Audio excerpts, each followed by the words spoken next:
All right, what is up, everybody? Welcome to the Rush Off-Road Race at Rush Park in Rush, Kentucky. So great to be here today. Say Rush again. I know, Rush Park in Rush, Kentucky. It's so great when the park is the name of the same town. It's really easy. It looks like we got our driver list here, getting ready to rattle those off here in a second. We got our hill killing time. We had our endurance stuff this morning. Now is the pretty gnarly jump. We have, I think Hill 1 is going to be the big jump. They do have the option of going to a bypass if they want. Which I think the jump is in there twice. Twice? Yeah. Okay. I think it's definitely Hill 1. We got some, we're going to be going uphill. We're going to be going downhill. We have a pretty great race series going on. Like I said, we got some side-by-sides going to kick off this morning or kick off this afternoon. And then second will be the bouncers. We got, looks like 5 big bouncers, so it'll be a pretty good time.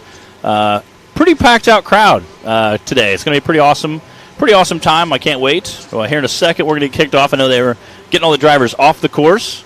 There's a shot from kind of close to the top of the hill. You can see the crowd there with the production trailer in the right top center.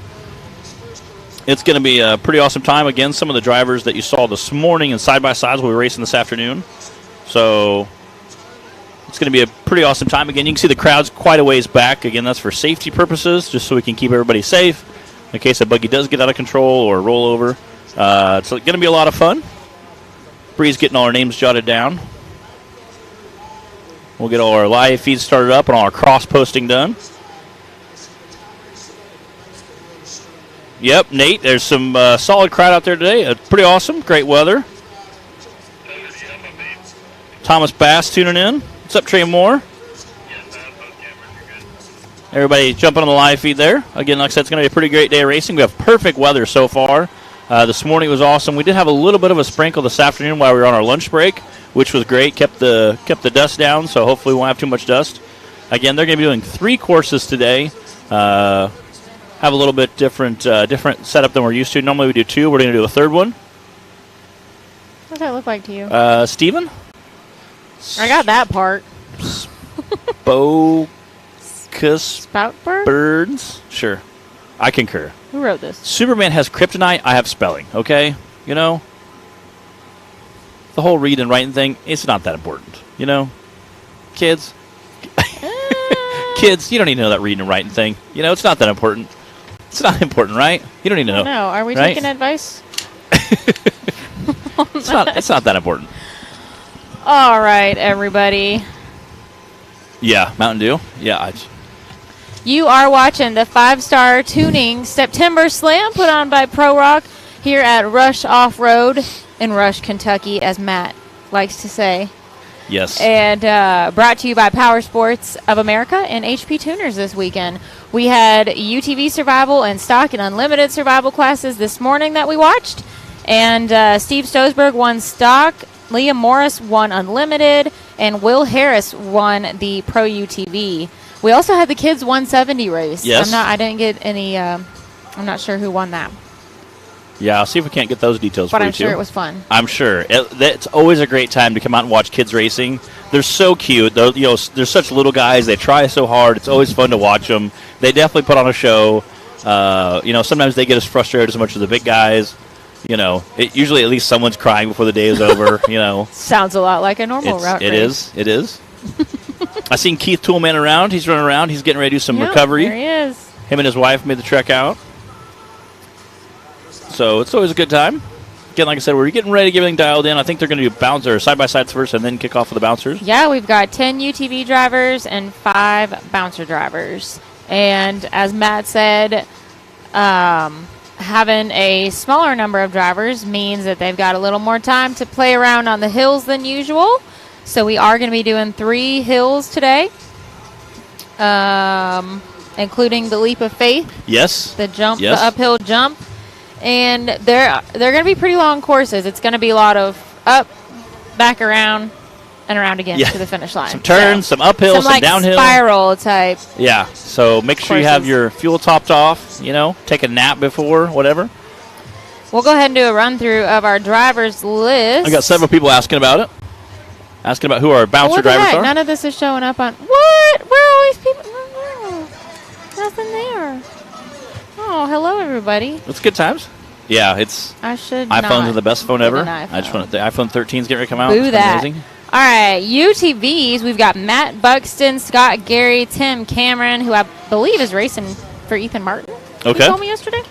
Jeremy Franklin, Travis Cooper, Tyler Wells, Spencer Grindstaff, DC Thompson, Tyler Young, and Lane Miller. And then for the bouncers, we've got Tim Cameron, John Hamlet, Cash Lee Croy, Stevens Balkberg, and Justin Wheels. That Tim Cameron guy, he's going to be a big deal. I have faith. Pointing at me with your oatmeal cream pie. I think he's going to be a big deal. You got to pay attention to that guy. Why is nothing loading? Oh, it's because I'm on the wrong. Okay. I'm on Clyde's. I'm not on the SRS. What's up, Josh? Dumb. Josh Allman tuning in. Let me see that. He said, what's up, Bree and Matt? I'm going to What's finish up, my Josh? oatmeal cream pie for dessert. We're not sponsored by Little Debbie's, but they do make a good product. Matt, we've been sitting here for an hour, and now you're eating your oatmeal Well, cream pie? I did have like 60 Snack seconds. management skills. Snack management. management. That should be a college course. Snack management. I'm a growing boy. Should we do another trivia question? I like it. Okay. What is the first year that Matt Holt raced with the SRRS? Does anybody out there know? We already did 2 trivia questions earlier this morning. If you missed it, one was what is the first bouncer that I drove? And Carrie-Anna had the answer for that. She did. My dad's, we called it the time machine. And what park has the SRRS been racing at the longest? And Trey Moore had that answer, and it's Hawk Pride. Why did you call it the time machine? What was the reason behind that? Because he spent so much time on it. Okay. Time working on it. I like it. I like it. So we started tongue in cheek calling it the time machine. I see. Around the house. Chad's a pretty resourceful guy, so I can see him coming up with that name, the time machine. I'm pretty sure that might have been my mom. Yeah? Like, that thing sure sucks up a lot of time. Oh, and Matt Buxton is on the course. Hill 1. So they're going to be going up this wild section of the hill here. Pretty overgrown. It's not going to be overgrown anymore by the end of the day. Yeah, it's got some dirt, and there's like a concrete lip right in the middle that you can't really, a rock lip, you can't really see in the middle of it. Yeah, he got hung up on it a little, but he's up now. And again, I think as you see a few bounces, once you see a few side-by-sides or a few bounces go through, it'll rip down that quite a bit. So. Also, all the answers you guys gave, none of those are right. No, but you're close. You're close. All right, so Matt showed us they're going up the hill, around the corner, and then they're going to come, hopefully not spray us with rocks, and then head up the big hill. Yeah, we might. He's taking the bypass, so if you go up right where he went, they have the option of going on the bypass. Uh-oh. Yeah, so he chose not to do the jump, the leap of faith, and that's why he went around to the left as he headed up the hill. Again, we always say it, but if you've only ever watched the races on the show or on camera, on video, and you've never actually been to one in person, you don't realize how little justice the cameras actually do to the hills that we race on. This is a steep hill, and it's long. That's actually a fairly good camera angle looking at right now to show. Oh, Matt, back up! So close. Woo! To show that's a pretty steep spot he's in right now. We've got lots of recovery out on the hill. A lot of recovery crew. Lots of fire aid. Yes. All that good stuff. Come on, get up there. Come on, Matt. Back up. Back up.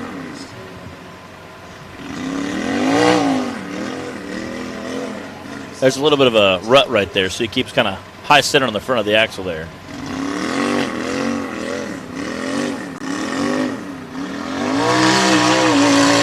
Come on, almost. Oh, man, back up! Oh. Wow! Get ready to go, get ready to go. Ah, crap. You need to get stopped right there, because the next 8 feet are down pretty steep. Woo! All right, he landed in a good spot. Bill, quick on the scene over there. Even James Cantrell. How did he get up there so fast? He was down here a minute ago. Trey Moore. 2017. That was the first year that Matt started racing with the SRS. Matt, Where was that? Do you remember? Do you remember not your first race specifically? I do. Which part? I do. It was Dirty Turtle Off-Road. So the first year I did racing, I couldn't afford to do it by myself. And honestly, I have to really give a round of applause and a huge thank you to Sean Cross. Sean Cross made a Facebook post in 2016 about, hey, I'm looking to do some bouncer races with the Southern Rock Racing Series, but I can't afford to take that much time off work to make all 10 races. And I can't really afford to pay for the entry fee and the kill box and all that. There's a lot of startup costs, so is anybody willing to jump in as a team? And naturally, he had hundreds of people, because he already had the buggy, to say, sure, we'd love to help you out, Sean. We'd love to come in and race with you. But once it came down to actually starting to foot out money, the list quickly dwindled, and we started narrowing it down to people that were serious. I did it. There's a couple of people who kind of jumped involved. It ended up being me and my brother were probably the two most serious people about it. And so we all three pooled all of our monies together, rubbed our nickels together, and got all our monies together. So me and my brother and Sean Cross scrounged up enough money to pay for the entry fee. So we had to pay for the entry fee, and then after the entry fee, we had to also pay for the kill box, which is another $1,000. So it was about $2,600 we had to come up with right out the gate. So that was a pretty good chunk. So once we got the entry fee paid, then we kind of sat down and tried to figure out what races Sean could go to, because he was from Texas. What races me and my brother go to because we're from Illinois, and nothing was close. No races were either close to either one of us, except for Texas is obviously close to Sean. So we kind of sat down with a little planner, did like a three-way, FaceTime call before it was even cool. Sat down and figured out what schedules were what, and we kind of penciled everything in. And we did end up missing one race that season. We made 9 of the 10 because my sister was getting married on that day. Oh, and priorities. Trust me. I wish looking back, I wish I went to the race. But no, Matt, priorities. So we made 9 of the 10 races. We were able to hit almost all of them. We got a bunch of time racing. The first time Maya was in the buggy was at the Dirty Turtle Off-Road Park, so it always comes kind of a special place. And I thought, man, I'm going to be awesome. I'm going to be some big stud muff. I'm going to climb this buggy. I'm going to blaze this hill. I'm going to knock off. Because I had been doing trail riding and I had been doing dirt racing, mud bogs, mud drags for years. And I thought, we did motocross when I was younger, enduro racing with four-wheelers and dirt bikes. So I just knew that I was going to show up and just crush all the competition. And boy, was I wrong. I didn't even complete the first course. I was upside down and on fire before the first course was even done with. Wow. Yeah. That day I got baptized by... Coming out with a bang, Yes, huh? It was interesting. My mom was a total mess. She is a very, very praying woman, and she was praying, I think, as I was running. She was freaked out totally. And bless her heart, Mama Bacon came up and said, honey, is this your first time? She said, yeah, I'm real worried about it. My mom was kind of pretty freaked out. She said, honey, he is safer in that buggy. You can't do that to your mama, Matt. Oh, dude, she was there free. She's a basket case. But Mama Bacon walked up, Angie Bacon walked up and said, you know what? He is safer in that than he is driving down the road in a car. Oh, looks like we sent driver number 2. This should be Scott Gary out on the course now. Making pretty good time. But, yeah, so a huge shout-out to Sean Cross, my brother, for helping get the team together and just meeting everything. And it was a lot of fun. We raced the Joe Dirt Buggy, which was yellow and black. Since then, it's been sold and then bought back by Sean Cross, who now turned it into Pennywise. There we go. Oh, there we go. Oh! Stop. Uh-oh. There we go. Well, that was wild, and he stuck the landing. Impressive. Give it a thumbs up. Woo! I don't know how good the buggy is, but we're getting a thumbs up. I would love to know what that just looked like inside the cab. Oh, my goodness. Does he need to go, puke or something now? Because that was a little crazy. Look at him. He is pumped. He is pumped up. That is awesome. The crowd is going nuts. Y'all, he came around this corner. I'm not going to lie. He was coming straight towards us before he made that turn. Full tilt. He wanted everything he had out of this buggy to get up the hill. And he absolutely sent it. Had a great landing, made it up to the top, caught that. Did he catch that tree up there? I think so. I think he kind of caught the ledge and it kind of kicked him sideways. That was wild. But definitely a wild, wild run. That was a pretty wild run. I'm just glad he landed there. Cool. Yeah, that's an awesome run. That was a wild ride. I don't know about you guys, but whenever there's a hill this big and someone just starts barrel rolling down it or cartwheeling, you just kind of watch like holding your breath the whole time. It is. So to see someone stick the landing like that in a nice safe space. Yeah. Whew. Yeah. Again, it's people always say we hate trees. I tell people I love trees. Trees in the right spot will save your butt. It will. A tree will stop you from rolling all the way down that hill. And luckily, he stopped about halfway down, landing on all the tires. Our cameraman Clyde is at the top of the hill, and he was. He said I was a little shaky on that shot, maybe because he was flying down at me.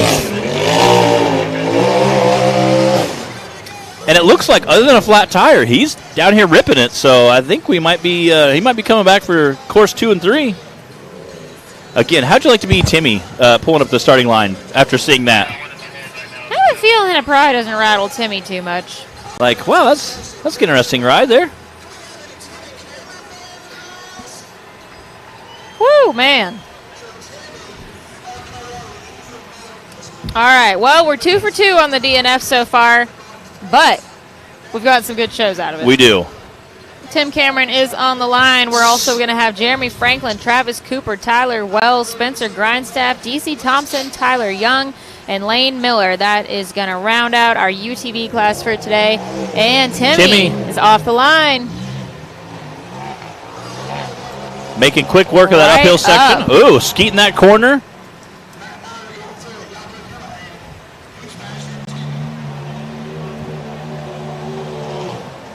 Ooh, Timmy slinging wide. Look at that!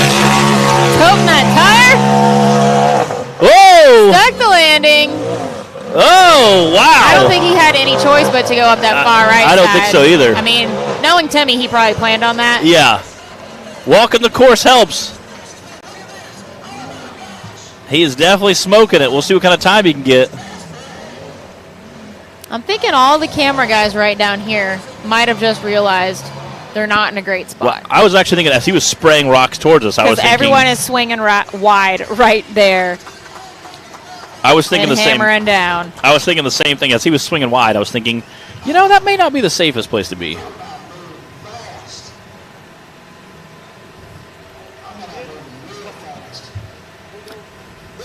Hey, Taylor. Will you ask for them to call out times, please? Hey, Joey or Cliff, can y'all call out the times on the radio just so we have to know about the next week? All right, Jeremy Franklin is on the line now.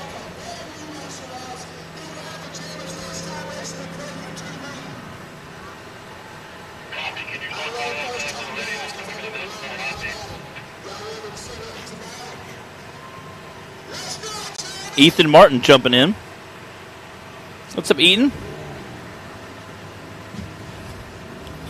Well, Scott Gary definitely gets some style points for the wildest show so far, but man, Tim Cameron just put down a fast lap.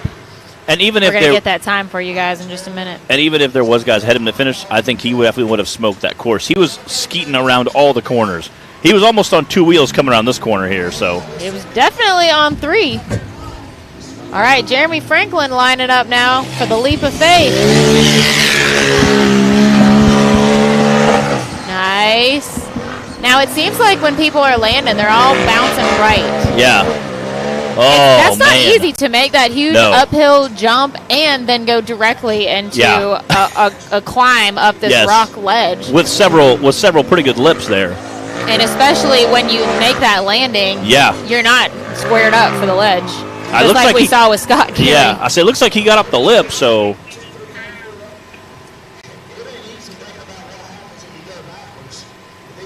Yeah, that was definitely a squirrely run. I mean, it's kind of hard to, like I said,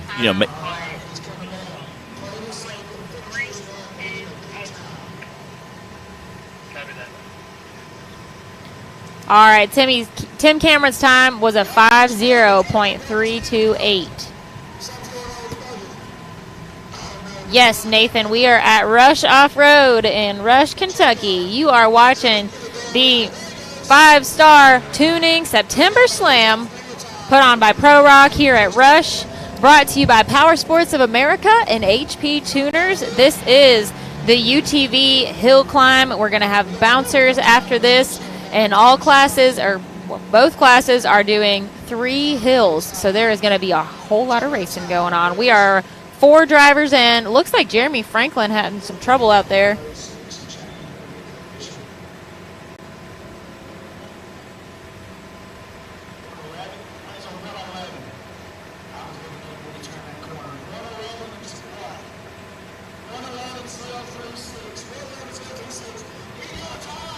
Okay. Oh, no, he did get a time.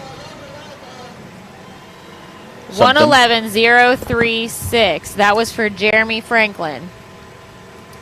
It looked like he was coming down real slow towards the pit, so it threw me off. Like, oh, yeah, the finish line's right there. Yeah. I don't know if they're going to keep it set there for all day or if just for the first course, but nope, I think it's going to stay there. I think so. The way it's set there, that last run down it'll be the same for all 3 courses. Travis Cooper should be on the line now. I think they're trying to reset the timer down there.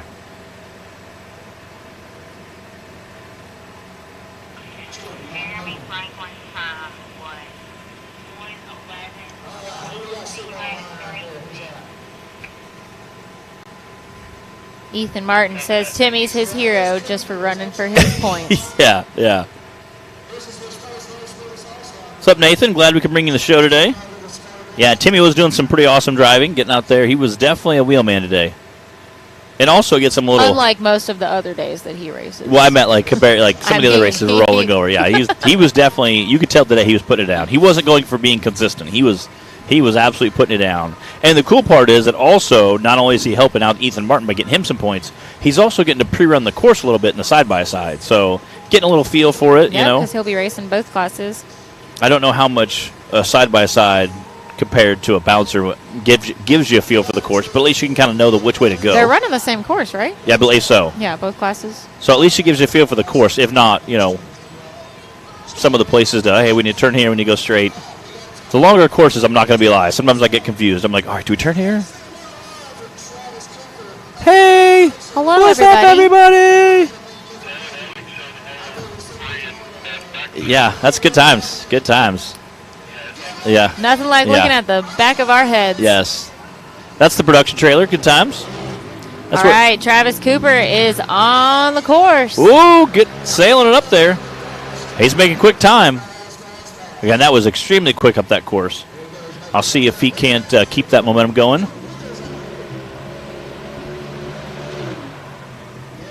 Coming around down near us. Here we go. And there we go. Everybody swinging nice and wide. Ooh, down here at the bottom, making sure they've got every foot of launch space that they can get out of this hill. And you know what? I haven't seen anybody really overshoot it yet, so... I don't know as any of them really are. Or can. Yes. I was... no.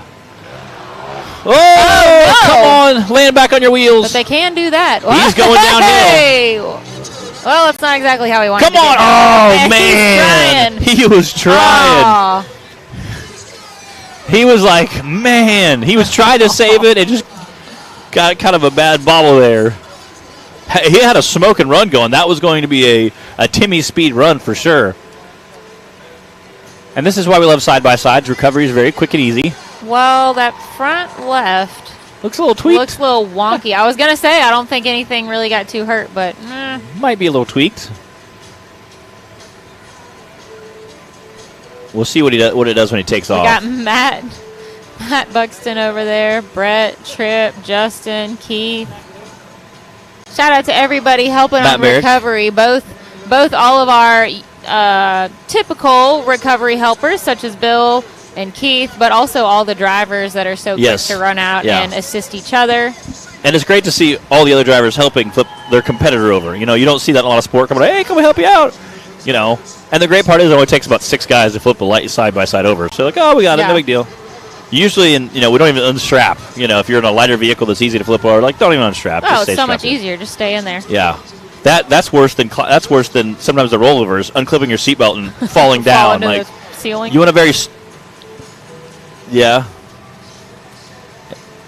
Oh, it might have been a link bar or something. All right, I believe Tyler Wells is pulling up to the starting line now. All right, so far Tim Cameron, though, 50.3 is your fastest time on Hill 1 for the UTV class. And then Jeremy Franklin with a 1:11 is our only other time, and then we've had 3 DNFs. And Travis was absolutely flying through there. That was going to be, I'm not saying faster than Timmy, but it definitely been right there with him. Man, when you're right on the ragged edge of being in control, it is. and being a little not in control. Yeah. And he was like 1%. You're driving at that speed. It's hard, especially trying to do it on 3 courses. Yeah, like this, 3 long hills. Again, that I think he was like a 1% difference between being on ragged edge and being slightly above. It's a fine line. It's a very fine line. And again, if you're racing Timmy, you're going to have to play with that fine line a little bit, just because Timmy's going to push it as hard as he can. Timmy's got the experience walking that line. Timmy, fine line, Cameron. Yeah. I also like the fact they get to start way, way down there. Here we go. Nice. Whoa. Whoa. Ooh, did he come out of gear? I don't know. That or maybe the throttle stuck. Uh-oh. Oh, no. I would say front diff is gone. Either drive shaft or front diff. He hit that front end really hard on there. I would say either could be axles, but I'd say either a front diff or it doesn't look like either front tire is spinning. No. He slammed into that rock ledge. So I would say he's just take the bypass down. Looks like he's having some trouble. He may have some issues steering too. Well, I guess there's another trail over there. He just decided to come down that way. That was a really. Oh man. That was a really hard. It was a short flight and a sudden stop for Tyler Wells, unfortunately. Very abrupt stop. Again, you can kind of see it. Here's the jump, and then right above it is this rock ledge right where Bill in the green shirt's walking. You can see right there is about a 2-foot straight up vertical rock ledge. And so when you hit it with a 2-foot ledge with a 24-inch tall tire, it stops you very abruptly. So huge bummer for him, but man, that was a good job on the jump. Again, carried lots of momentum to it, so I'm not sure if he popped out of gear. You could hear the rev limiter hit pretty good, so I'm not sure if he, again. Well, it looked like it might have come out of gear at first. Yeah. But then obviously the front wasn't pulling at all. So. Yeah. Which, again, maybe that happened when he landed. It almost kind of sounded like the throttle stuck or popped in neutral. I'm not sure what exactly happened there when he landed, but he clearly did not get it stopped before he hit that rock ledge. No. So we'll see if we can't get a better detail here in a minute. DC Thompson is on the line. Okay. He was down here in his pit bike earlier riding around with a helmet on. I don't think I've ever seen DC ever. Half the time I've seen him climbing his buggy without even having a helmet. Good choices. Yeah. Anything can happen. Sailing right up that hill. All right, DC, I think we could definitely say is easily the Evel Knievel of the sport, or definitely one of them. Full send, here we go. Oh, come on, He's there we go. He's not afraid to do the crazy things, but DC can also drive. He can. He doesn't just send it. Yes. He really can drive. And he's one of those guys that I think if he could keep the buggy together would be very, very competitive. He's usually in the top 3, top 5. And he has usually a lot of smoke and runs going until there's some weird mechanical failure, like your gas pedal breaking off. Or I think he said what's he been getting, like 5th consistently? And he just beat Timmy's time, 49.926. Wow. What a smoke and run by DC Thompson. See what happens when you hold it together, DC? Yeah. Again, he was absolutely sending it. Wow. Fastest time right now. DC with a 49.9. And now Tim Cameron in second place time with his 50.3. Then Jeremy Franklin with a 111. and everyone else DNF. We've got Tyler Young on the line. Looks like we have about 2 or 3 drivers left for the UTVs, and then we'll be going into the bouncers. And again, for our times today, how the Pro Rock does it, they actually take your 3 times and they're going to add them all together. So since there's 3 courses, your first time, second time, third time, add them all together, and that's how they get their overall winners for the day for your cash and prizes. So trophies and money, which we all like. Money's nice. So that's how the Pro Rock does it. That's how they're doing it today. He made that announcement at the drivers' meeting that they will be just combining times for all 3 courses.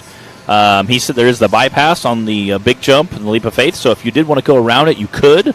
Obviously, it's going to be a little bit slower than just scooting right across it, but if you didn't think your machine would make it, if there was some mechanical issue and you wanted to, say during the course there was some type of mechanical issue and you wanted to correct it, then that's fine. He just said there'd be a little bit longer time, which is okay. Normally they have a 2-minute time limit on their courses. He said they would extend on this course because it is such a long run time. He said they'd extend it. He didn't give an exact time, but my guess is I think he said 3 minutes. I said 3.5 minutes, somewhere in there usually. If you're making, again, with our rules, say we'll have a time limit, and then whatever the time ends, as long as you're making forward progress, they'll go ahead and give it to you. Again, just because we do want guys to finish as much as possible, and if you're struggling, you're almost there. So. All right, Tyler Young. Okay, love the teal. Oh, little squirrely there. Load it out to the top. There is a pretty big V right in the middle of that, so you kind of have to either pick which side you're going to be up on. So.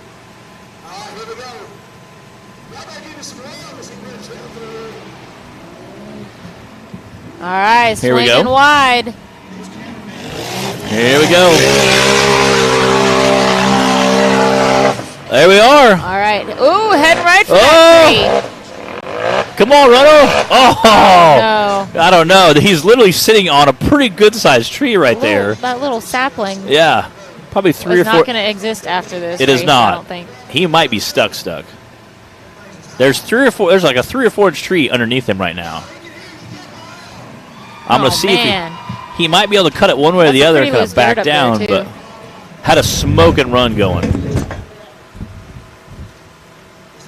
See if he can't. I think he had to back the wheels that way and back up. I don't know if he's going to be able to do it or not.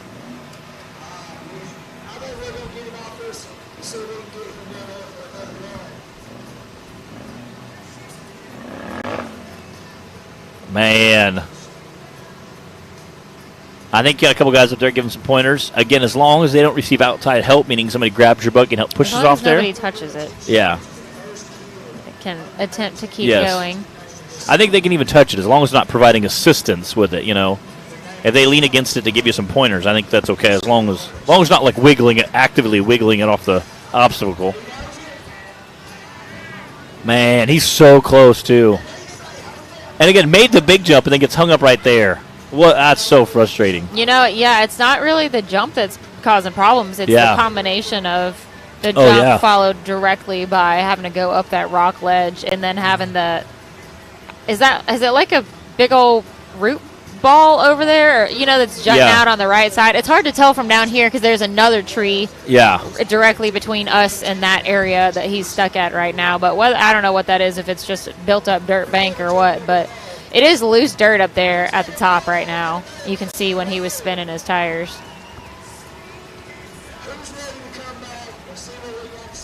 Again, anybody else who is planning on picking that line that's going to run behind him is pretty thrilled because now that kind of tree's out of the way, so hopefully they can go a little faster over it. Again, that was kind of similar to the line that Timmy Cameron took, so I think that'll be interesting to see if we have any guys kind of pick near that line. Nathan wants to know if Cash got his back together. Yep, he's here, and he's got the big bouncer. The big bouncer's here. His side-by-side, he will not be racing because it is tore up, I guess. Yeah, just the bouncer this time. After he blew his motor at the last race. I guess they kind of had to pick and choose what to get ready because I think he did a number on both of them. Yeah, and then their generator in the motorhome quit working, which he said would be like thousands. He's like, a rough weekend. He said, I probably had a $30,000 weekend. I'm like, yeah, it's rough. I hate that it happens. Yeah. I hate when that happens too. Yeah. Put a motor in the side-by-side, fixing the big buggy and a generator, and it's a Prevost bus of some style. And he said the package they used, but it was pretty impressive. So he said, yeah, it was a rough weekend. I told him I hated when I have a $30,000 weekend too. Yeah, so that's such a bummer. I hated if I had a $30,000 a year. Yeah. If I had a $30 weekend, I'd be like, woo, man, woo, made it through. Yeah, it's so rough. A $300 weekend. Yeah, a $300 weekend, I'd be like, ah, man, it's rough. Matt, you probably your snacky snacks probably add up pretty quick. They do. I'm not going to lie. Because I got name brand. I've been to the truck stop with you. Yes, I know. Yes, we get some name brand snacky snacks. We have some today. We got some M&Ms over there. We got some Kit Kats. Name brand snacky Yeah, snacks. we did. Hey, priority. I want quality We got stuff. the high quality, They do. highfalutin stuff around. We do. We got the Cheez-Its. Yeah, we got some like regular The snacky Red snacks. Bull. Yeah, that's true. Yeah, You I have see. way too much Red Bull. I'm trying to think of all the stuff we got in that Stop bag. your cart. I got M&Ms. We got some granola bars, Kit Kats, oatmeal cream pies, Twix, Cheez-Its, little Mountain Dew, little Red Bull. Whatever you're into. Do you ever drink water? Yeah. Occasionally. Occasionally. Like when I'm in the shower, I might guzzle it down a little bit. All right, I see Matt Buxton back on the line, which means I guess Lane Miller and Spencer Grindstaff must have decided not to run or had some issues for some reason. I know there was quite a few guys that went to Wade's wedding. Well, Spencer's here. Oh, okay. I saw him. I don't know what's going on there. However, one thing that Pro Rock does is that whoever races first has the option, if they want to go again at the end. Okay. You get to choose, and it's not pick your best time of your 2 runs. It's if you go again at the end of the pack, you throw away your first time, and you have to take whatever your second one is. So if you think I can definitely do better, I'm going. Which for Matt, who rolled DNF, yeah. Yeah, of course he wants to try again, get a time for Hill 1. But if you've already got a pretty good time, it could be a gamble. So that is one thing that they do a little differently, though, is whoever draws first gets the chance to go again if they want it. So it worked out great for Matt in this instance. And again, it's kind of a little risk factor there. If you're sitting in that top 3, top 5, it's like, do I go run again, or do I just take my time? And I said that to Timmy one time. We were at a race, and he said he was going to get the option of running again. He was sitting at I think first place. I said, oh, fitness at first, you don't have to worry about running again. I said, man, if you're a second or third, you probably still wouldn't run. And he said, oh no, if I'm any less than first, I'm absolutely running again. And I was like, really? He said, oh yeah. Oh man! Oh man! Again. Oh crap! Well, you know what? He didn't do any worse. That's true. It's not like he hurt his time at all. There was a huge rut right in the center of that. It must be a pretty big one because all we can see is 2 tires sticking out. It is. It's there's a huge rut in the center of that. Bummer. Yeah, that stinks. Man, that stinks. So, getting a thumbs up. Got that thumbs up. Looks like we're thumbs up. That was Matt Buxton. It looks like we should be done with Hill 1 for UTV and should be moving on to Hill 1 for bouncers. We've got Tim Cameron, John Hamlet, Cash Lecroy, Steven Spaukberg. I might be saying that entirely wrong. Yes. I might be reading it entirely wrong from this chicken scratch. And Justin Wheels.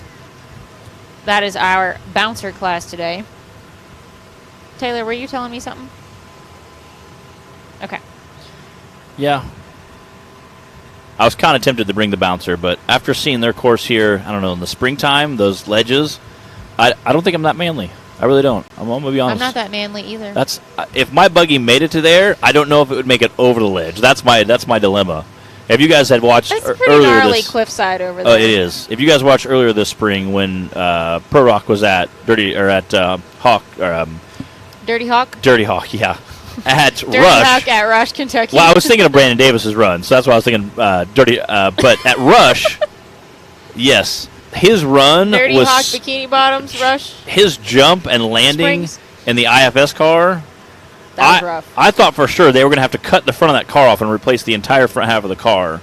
That's how bad he landed. And he's like, yeah, I'm not doing anything up. It was just kind of like a free fall. It was. It was just like he just drove off a cliff and just fell 40 feet down. I'm like, that's insane. He said, yeah, it was kind of rough, but, I said, man, I bet your back hurt. And he goes, no, my leg kind of hurt. One of my legs. He said, I don't know if it hit the side of the buggy or something. He said, I think it was his right leg hurt. Who even know? If anyone who's ever raced and been in any sort of crash, roll over, hit a tree, whatever, you have these mysterious little bruises or aches and pains or whatever. You're like, specifically my left kneecap really hurt the next day. So weird. God, I don't know why. Yes. Or my wrist has been messed up ever since I raced Big Booty Judy at Dirty Trail. Yeah? Like, if I pressed down on it, I must have had it got torqued on the steering wheel at some point, but when you're racing, you don't notice until after. And then I was like, wow, my hand hurts. Yeah. And that was a long time ago. I'm kind of annoyed about that still. That was a hot minute ago. Fine, whatever. Doesn't bother me. No, there's always mysterious little somethings that show up after any sort of wreck that you have. Oh, Cheryl Davis said, "Don't remind me." I bet. Yeah. Why do you keep having all these show up? Oh, I have to keep exiting out. Yeah, and then me too. coming back. Might have start loading, but yeah, it's Cheryl. I'm sure was watching, freaking out, going, "Dear God, please be with him. Dear God, take care of him." And again, like I said, it was kind of crazy that he was. I figured they would that buggy was destroyed. The chassis would have to be cut off and rewelded, and new A arms, new shocks. It's all fun and games until you watch somebody crash. Yeah, I'm pretty somebody confident. that you specifically love. Yeah, and care especially about. For Cheryl. I mean, I love and care about everybody out Yes. here, but it's a little different. Watching my dad crash at Visions. Yeah, and then waiting like 10 minutes to see if he's okay, and thumbs up, and having to go over there myself. Yeah, I was a little worried about that too. For you, especially, I was worried, but I was more worried for you. I kind of left you hanging. We're like 20 feet away. Taking over. But I was okay with you going over there, and I think that's probably a good thing to be like, "Hey, you okay?" And he's like, "Yeah, I'm pretty great." Okay, like he did look like he was a little frazzled. We had in-cab a GoPro that we watched later. You could tell he got his bell around. He kind of like slapping around for the shifter and trying to turn it off. I never did turn it off, but it quit on its own, so we are kind of hoping the motor was all right.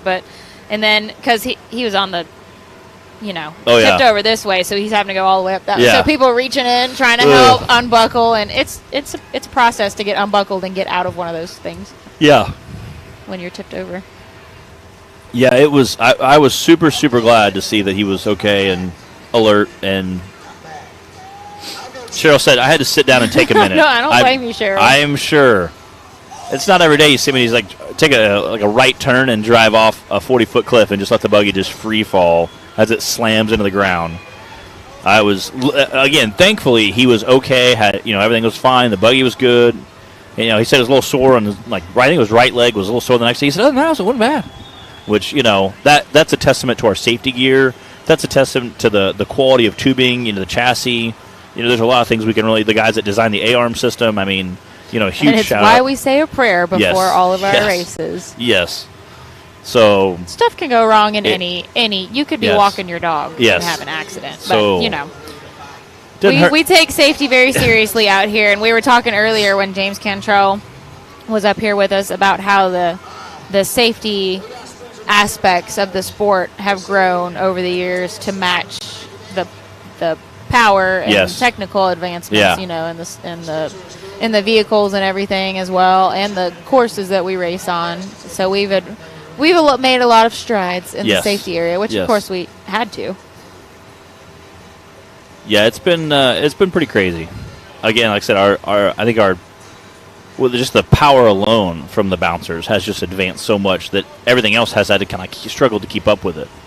Just to be able to help manage that, safety wise, looking at it from just strictly a safety aspect. Yeah. The chassis design, what kind of safety equipment you use, how often it's updated. Now we've added, a fire suppression system to that thing, so it's gotten pretty impressive to whereas we're looking at almost like NASCAR and Formula One type standards as far as safety gear goes.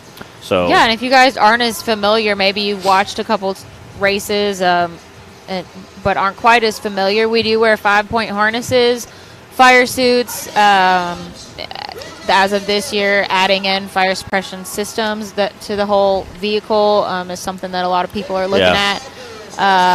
Fire extinguishers required, multiple on the vehicle, full face helmets, visors, eye protection, Hans devices. And we've seen some guys already implement some of that too. Especially with UTVs, non-stock, chassis. Yeah. A lot of safety requirements. We always have recovery teams and vehicles out on the hill with fire aid and all, And now with usually there's at least one big fire extinguisher. Now we have usually several fire extinguishers on the hill. We'll look at a firewall implementation with the side-by-sides. There's an ambulance idling right next to us over here. It's good. It's good. There's EMT on site at the events, so we take it seriously. These guys are doing some crazy stuff out here, and we want all the drivers and spectators to be as safe as we can possibly help make everybody safe. We appreciate it. It's a big deal. I think Joey's getting ready to do a foot race with some people over here. Now, I thought we were done with. I don't know if they're. Yeah, is he doing a foot race? I thought we were done with UTVs. Who's that over there? Maybe that was somebody hopped in there. One of our other drivers popped back in. Could be. Just, a lot of times, as long as we're still racing that course, you're still able to hop in. Oh, there's our foot race going on. I think you give a T-shirt to whoever wins. But they're barefoot, I think. Heck, I could have beat them. I think they're barefoot is what they were doing. Because I've been $100 bill out there, I'd have left you and gone out and done that race, Matt. Yeah. It looks like they're all girls, too. I think that might have been a girls' foot race. I could have beat them. I'm pretty fast when I want to be. Oh, just one of them barefoot. Okay. Ouch, that would hurt out here. I seen somebody had boots on. They kicked their boots off, and I was like, okay, all right. You're running barefoot out here. You tough. Yeah. I'm not that tough. Heath Day said he was nice and cut up from the chicken wire. Heath, from helping my dad get out of the Avenger, you mean? We had that thing all like Mad Max looking because it was a knockout race. That's right. A lot of the guys were putting chicken wire across the front of the vehicle to make sure that no, tires or rocks or anything were going to be coming in on them. So it looked like straight up Mad Max because the zip tie tails were sticking up, and it looked like spikes off with the chicken wire. And I'm sure a bunch of rocks getting flung at you. Say a guy gets a little squirrely in front of you and starts to roll over and spin out. That's a lot of debris. It's a whole nother element. Greg Meadows says, how is Wes doing? We were talking a little bit earlier because we saw some pictures of their outing, a whole group of people, drivers and their families at Bristol. And we're happy to see Wes out there. And I thought Wes was with them. I talked to Keith, and he said, no, Wes just went to the same race. But were they separately? They didn't even know Wes was there. Apparently, he has some, sun restrictions, I guess. Yes. So him and his wife stayed in one of the booths up top, so that way he could kind of stay inside a little bit. I know his wife had 3 or 4 of her friends, because I seen her posting pictures and tagging him in it. It looked like there was 3 or 4 pictures with her and her friends goofing off. And then Wes was there, too, which was awesome. Again, to see with a big racing event. Surprise, surprise, right? So it's super awesome to see Wes out kind of doing just normal, everyday stuff like everybody else does. So huge shout out to Wes. And I also saw on Facebook today, posted just a couple hours ago, Jonathan O'Mary looks like out trail riding with Wes and Courtney. There we go. So he is back in a vehicle already. So who expected anything less, though? I just told Clyde today, I was like, man, we got some tough people in this sport, but I think Wes is definitely right up there as one of the toughest. Yeah.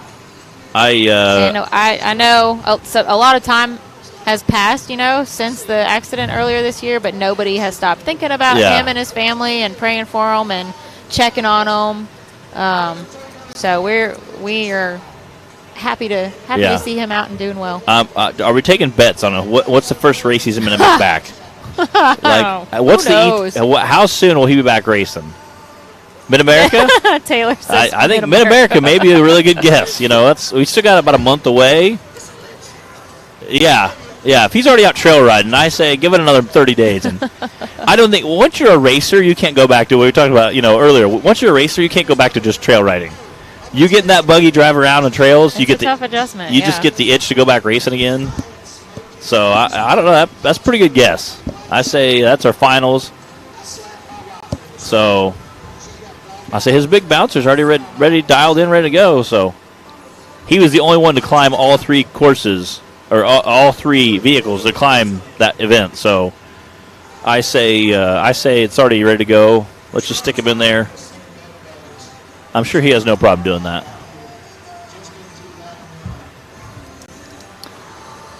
All right, Taylor, can you find out who this is for me, please? Wyatt says that Wes was with them in the Super Grip suite. Okay, that's awesome. Good times. Yeah, sounds like y'all had fun out there. Looks like it from the pictures. Wyatt Wilson, I think, was in the picture with the bacon, so he might have just went down and hung out with them for a little while. Jamie Cold Iron is watching. What's up, Chief Cold Iron?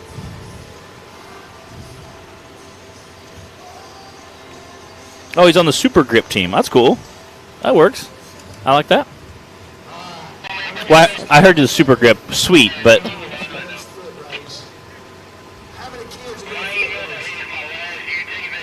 okay. All right, Lane Miller is on the line, and he is going to wrap up Hill 1 for the UTVs. Looks like Spencer Grindstaff is not going to be racing today. And again, typically, you're allowed, and most of the series, you're allowed to race as long as you can make it to the starting line before the course is over until we move on to the next course. You can still race. So that's maybe he had a mechanical issue or maybe some kind of mechanical issue to where he had just got down here. And as long as you can make it to the starting line before we are done with that course and move on to the next course, you can still make your run. And again, that's kind of like a gentleman's rule between most of the racers, just saying, hey, listen, it could be a tire on the trailer on the way here, or like you could have some freak thing on the side, blow a tire on a truck or trailer driving to get here, so you just pull in the park and get the buggy unloaded and scramble down the starting line. It could be an issue with the buggy or something else. There's all kinds of issues you can have to where the buggy just gets down to the starting line. So as long as you get on the starting line, we're okay with, even if you're technically not in order, we'll still let you take off and take up the starting line. Most of the time, the order doesn't affect much. Yeah. We want everyone to have a chance that we know people work hard to get out here. And usually, the races. I say usually, no matter where you're at in the order, usually as long as you're pretty close to that, it's not your time wouldn't change much. Wyatt. The only way that would be different is if it was a really muddy course, going earlier would help you. If it's a really, really dry course. Nobody out here is going to say, though, they were 3 minutes late and we already went. No. They don't get to go. I would rather race against the best guys because I know I'm the best driver, versus if I race if I race against a bunch of Jeep Cherokees and I'm in my bouncer and I beat them, I'll be like, that's not really something you can really celebrate. That's not really. Wyatt Wilson says, "Oh, a bee just landed on my face." Yeah, when you find out there's a bacon where you are, you go find them. Yes. Did you kill that thing? I flipped it that way. It just landed on my eye. And Jamie says, you got any racers today? Looks like they're all in here commenting. Yep. I know. Aren't you guys all supposed to be at a wedding? Yeah. Did it already happen? What time is it? 2:48 Illinois time. Probably not. So it'd be 3:48 Kentucky time. So it probably starts like, 4 or 5 o'clock probably, I guess. So they're probably backstage giving them like, hey, last chance to back out, bro. Last chance. Are you guys all sitting waiting for the wedding to start with the live stream pulled up on your phone? Yeah, or they have like a big TV in like the groom's room. They're all just around the TV, like eating sandwiches, hanging out, high-fiving each other, watching the race. So all the racers, they're at Wade Good's wedding tuning in. We appreciate you guys. Yeah, a lot of people out there today. Excited for Wade and Mahaley. Yeah. All right, I think Lane Miller is about ready to take off. Did they get? I was trying to make sure we got our hill recovered. Matt, off the hill.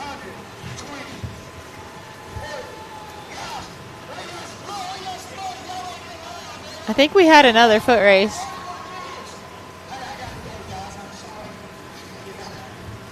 You want to see what we're doing over there? Yeah. Oh, wow. A lot of kids. They racing for money this time? Shoot, I need to go over and get in on one of these races. I'll knock a little kid down for $100. Can we have a stop laughing, Taylor? Have a production crew race? I could totally beat you guys. Oh, please. I'd smoke you.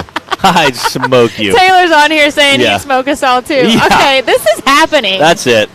All three of us think we can win. Yes. So this needs to happen. Are we getting all the production? Like, is Clyde and everybody? Nick? Is Nick everybody? Bill will probably beat all of us. Yeah, well, he probably would. As long as we're not racing uphill, because Bill would probably destroy us. Oh, yeah. He's like a mountain goat. He is. Other than him, I say I got the next best chance. All right. What do you guys think that are watching? Between the production crew, so like me, Matt, Taylor, Clyde, Bill, Nick, who else? Well, that's all that's about here. We could throw Garion in there on a regular She's day. pretty quick, too. Between the normal production crew, who do you guys think would win a foot race? I don't know. Let's just call it a flat, not an uphill. That would be Bill would definitely cream us. Who would win a foot race between the production crew members? Taylor's throwing out. He played soccer for 16 years. Well, you know what? I played soccer for 10 years, and I play ultimate frisbee. Okay, I did. I'm out of shape right now. Maybe my body would remember how to run if I did a little bit more. I have quite a few medals.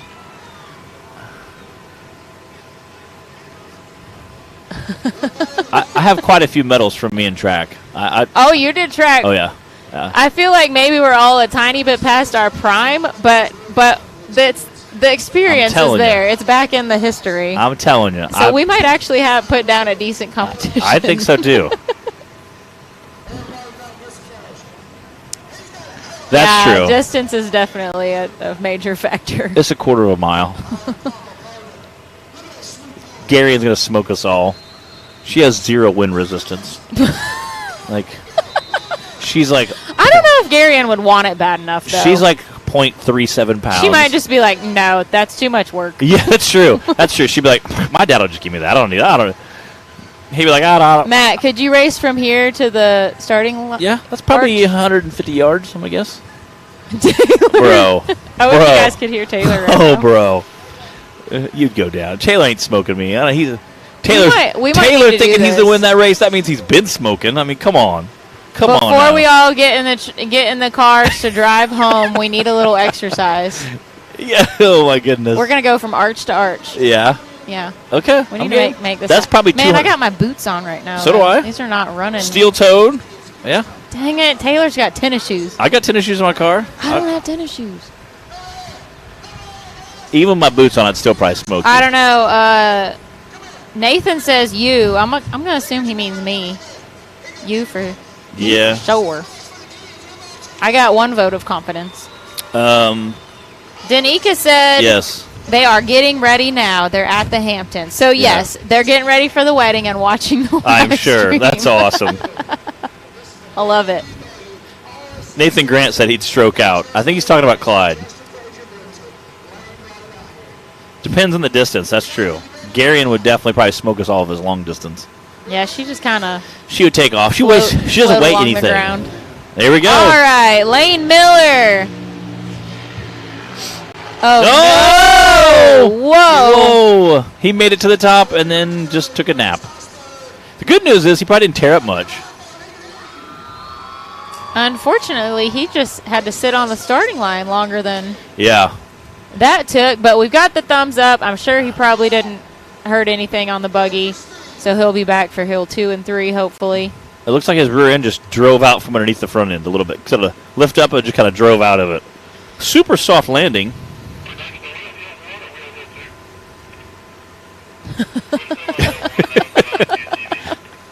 Ask him who's running the show.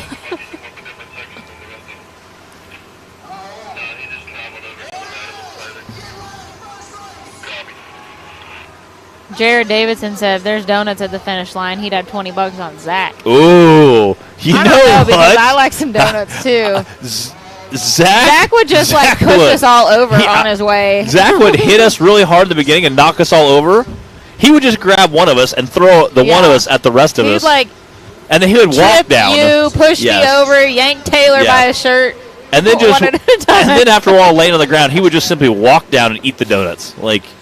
Oh man. He'd be like, we could make a short film out of that. He'd be down there eating the donuts like, where's my $200? Where's my $200 at? Did Spencer Grandstaff just fall off his pit bike? Oh my goodness. What's happening? He had a helmet on earlier that was like, I'm special in big letters. Yeah, Matt Buxton was wearing it when I saw him. Oh, that's good times. We got Clint Garrison watching now. Really, all the drivers are on It has to be. Yeah. Glad to have you guys joining us live. All right. Once we get Lane Miller recovered off the hill, we are going to move on to the bouncers. This is Hill 1 still. We've got 3 hills today. And I think the bouncers are going to smoke Hill 1. All of them. I think this course is definitely going to be a lot more friendly to the bouncers. When you double the size of the tire, go from a 20-something to a 40-something, it makes things a little easier. Makes makes some of the course, especially the big ledges, is where you really see the bouncer tire shine. Because those tires, a 43-inch tire is able to soak it up, where a 25-inch tire, it almost has to come up, hit, climb, and then you can kind of bump over the ledge versus just blasting away with a smaller tire. So, what's up, Jay Stewart's tuning in, part of that Perryville Mafia crew. I know. I was like, all the drivers are at home partying or at a wedding or I don't know, doing some fun activities. I'm sure. Yeah, that would be kind of cool to see them sitting in their buggies. Hey, part of that Perryville Mafia crew. Daniel Heckley, I'm sure, is all tuning in. There's a handful of guys out there. So, shout out to all our Perryville Mafia crew. I'm sure they're probably from the Perryville Mafia from Perryville, Missouri, having a good time. Now, there's quite a few of those guys. She just gave you the nod. So we have another racer coming up to talk to us. So, all right, for those of you who don't, you want to give yourself an introduction? Yeah. They can all hear you. So All right. you wanna introduce yourself and tell us what you raced today. Yep. My name's Gatlin Wheels, and I race with 70 class. A 170 class side-by-side, right? Yeah. And you raced the 170 class with the side-by-sides. How many laps do you guys do? We did 14. 14 laps? We might have done a little less, but Little I'm less. not sure. Okay, 14 laps. And how many side-by-sides were there? 12-ish. 12-ish? Like Are 12? you guys all out there at the same time? Oh, yeah? Yeah. There was a lot of wrecks. Let me just tell Do you you get to that. cut in front of people and make sure they can't pass you? I mean, I'm playing stock, so everybody was passing me. how? Tell your dad. Well, again, I have to do something about that. his Yeah. philosophy was a stock class means you're stock. Well, he showed up at, what was your first race, Visions? Yeah. We showed up at Visions race, and he said, the stock class is not a stock class. No, it's not. It's like a Paul Wolf Where have stock. I heard that before? Yeah, it was, he said it was pretty intense. But he said we came out, and you did you good at Visions, right? Yeah. Had a good time, had Got fun. 6th. 6th at Visions. Okay. Nice. Had a good time, and then today, what did you finish today? 10th. 10th place. So you're in the top 10. That's pretty stinking good. And you finished the whole race, didn't break anything? No? Nice. Not that I know of, at least. Yeah. Buggy still ran and drove, right? You drove it back? Yeah. Drove back, and then you got your dad getting ready to come up here in a second. Yeah. Do you There's have, my mama. do you have any more races planned on for this year? Well, I don't exactly know when they are. Yeah. Dad just is like, okay, you're racing this weekend, get your stuff ready. Okay, all right. So I got a question. You guys all have these super sick T-shirts and hoodies, and your dad's buggy's all pink and purple. The truck is pink and purple. The trailer's pink and purple. When is your vehicle going to be pink and purple? Is it getting a wrap soon? Some stickers? To be honest, I have no clue, but Yeah? we are coming up with some designs. Oh, we got some designs. Do you have a name for it? As of right now, it's Death Threat. Death Threat. I like it. I haven't really told you I about like it it. yet. Aggressive. All I like right. it. Don't mess with her. She said, I'm here to party and chew bubble gum, and we're all out of bubble gum, right? Yeah. So I said, obviously, this being your second race, what did you notice and what did you learn this race that maybe you didn't learn at the last one? Stay on the banks. Stay on the banks, yeah? Because your first race, you're like a newbie. This next Yeah. race, now you're like a veteran. You're like, I've been in the game a long Yeah, time, you know? Been doing big things. Oh, yes, this is my little toy, you know? No, it's not. Yeah, I, it I just bought that. It's pink and purple. Matches my shirt, right? No? That's not how this goes? That's Yeah. Matt's little fidget popper thing Yeah. that he carries around with Dude, him. I have 7 nieces and nephews, and my little fidget spinners, we can get those. We'll take an air loads and hood them, make them spin really Do they fast. still make fidget spinners? Oh, yeah. I think so.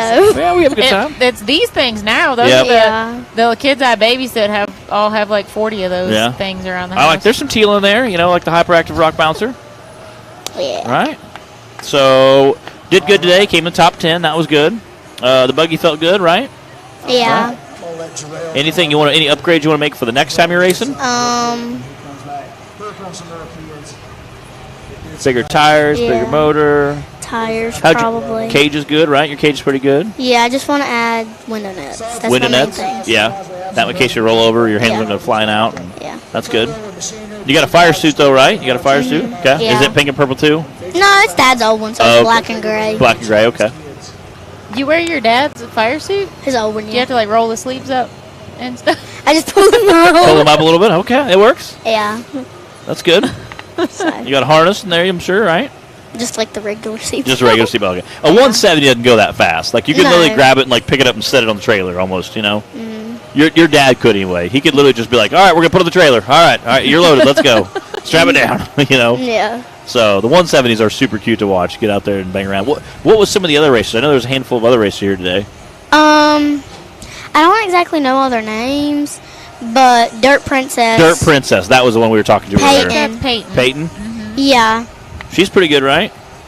Her dad came over and talked to you and said, hey, the girls are down there hanging out. If you want to go say hi or goof off. Or... I forgot her name. Yeah, there was some of them there down was there was Too Sassy. Too Sassy. That's who came down and said hi. Yes, it was Too Sassy. Yeah, she came down and their dad said, hey, they're all down there hanging out and having snacks. You want to go out and goof off with them? So I thought that was You're nice. just like us. Half the time Yes. we know their buggies, but we can't remember the Yeah. driver. Yeah.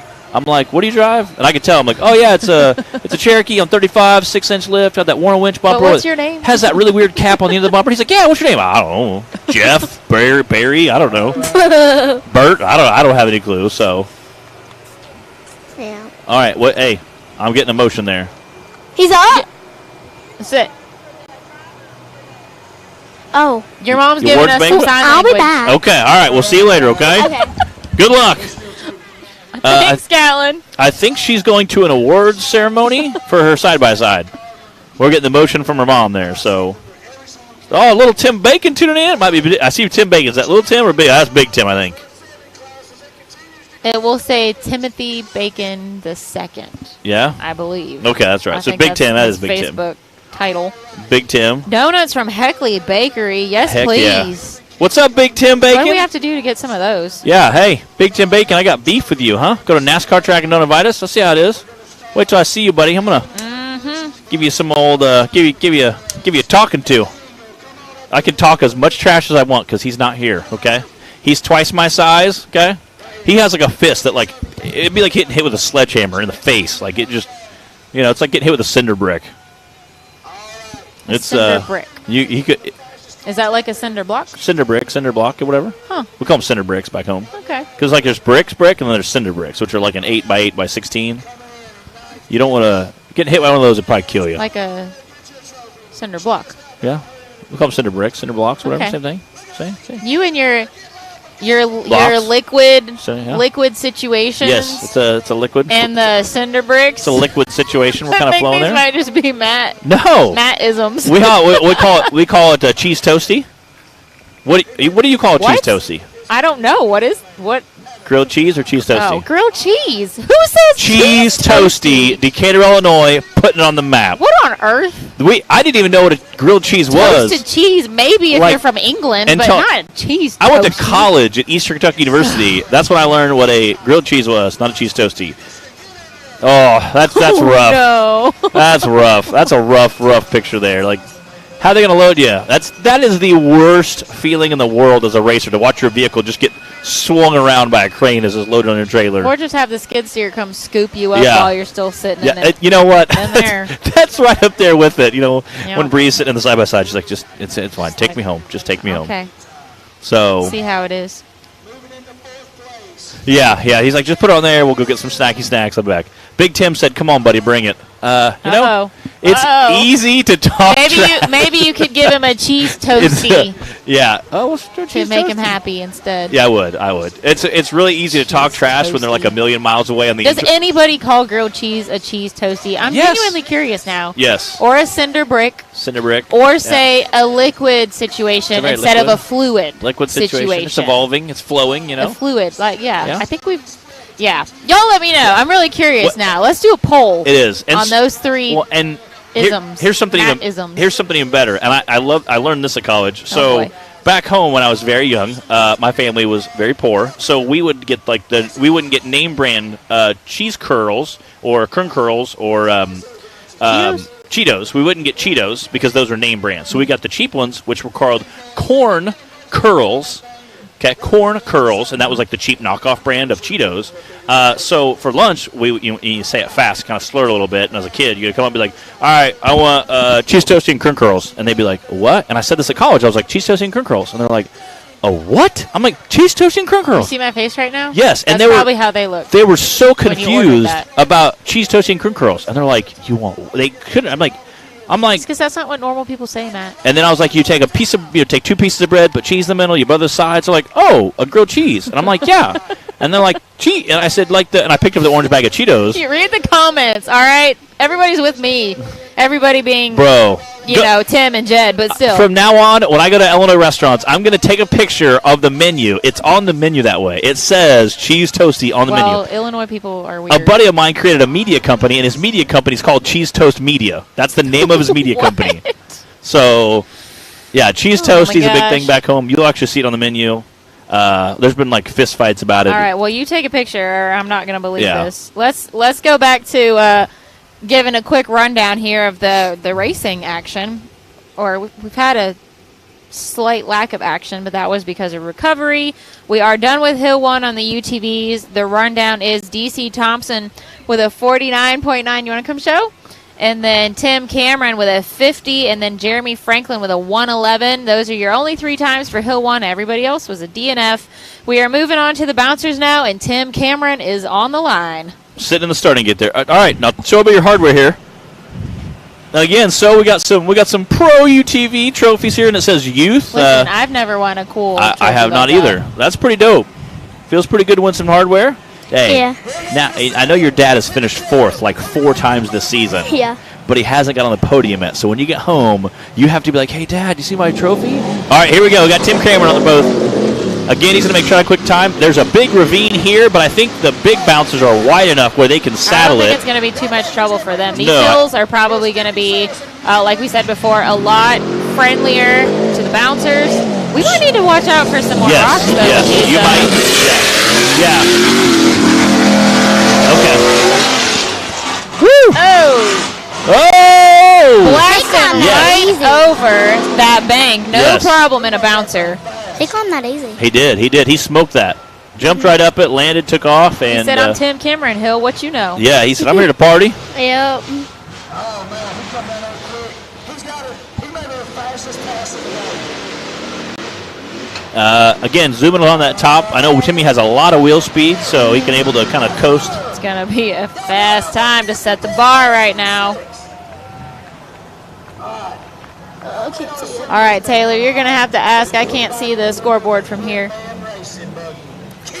It's a 50-something. 58, 59. 50-something. See if we can. Who's ready to see a rail get So they called me out for 9th. 9th. There Yeah. we go. 9th place. Top 10, bud. That's a top 10 Yeah. finish. Right? There you go. Everybody have Tim Cameron's time. We're ready when you are. Let's do it. Again, this is John This is John Hamlet in the Yes. Hitman buggy. with 2 T's, they said. His wife was spelling it for me, and there's 2 T's. Hamlet, right? Yes. Yeah. Yeah.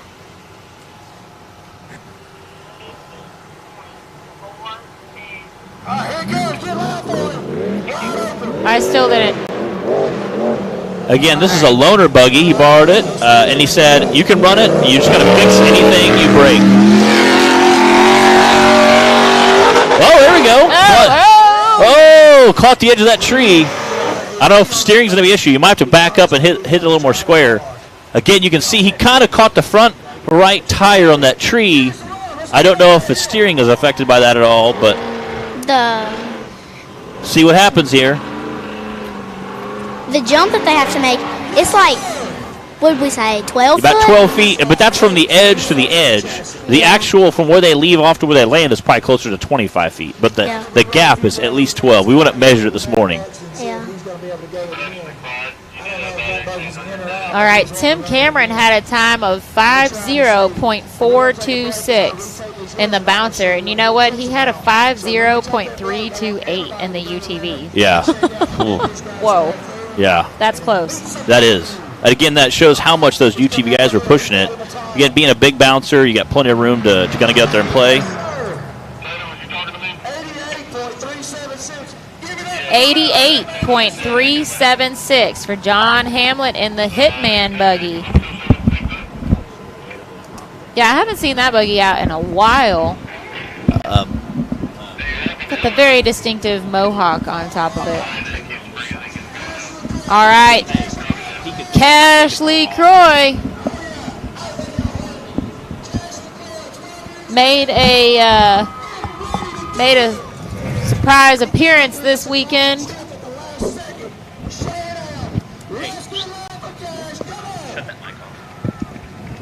Let's see if he beats Timmy's 50.4. Yeah. Remember, this is only Hill 1 out of 3 that we'll be racing today. And we'll be adding times up at the end of the day. So yeah, this is not points-based. It's just combined times. So you want to be quick, but at the same time, you also want to make sure that you're smart, getting a finish out of it. Also, you know what I just realized? Timmy went first, so he has the option to go again. Go again, yes. Oh! Pretty good landing.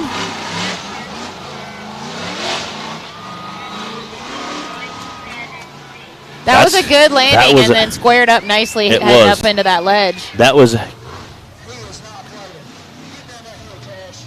That's a pretty quick time so far.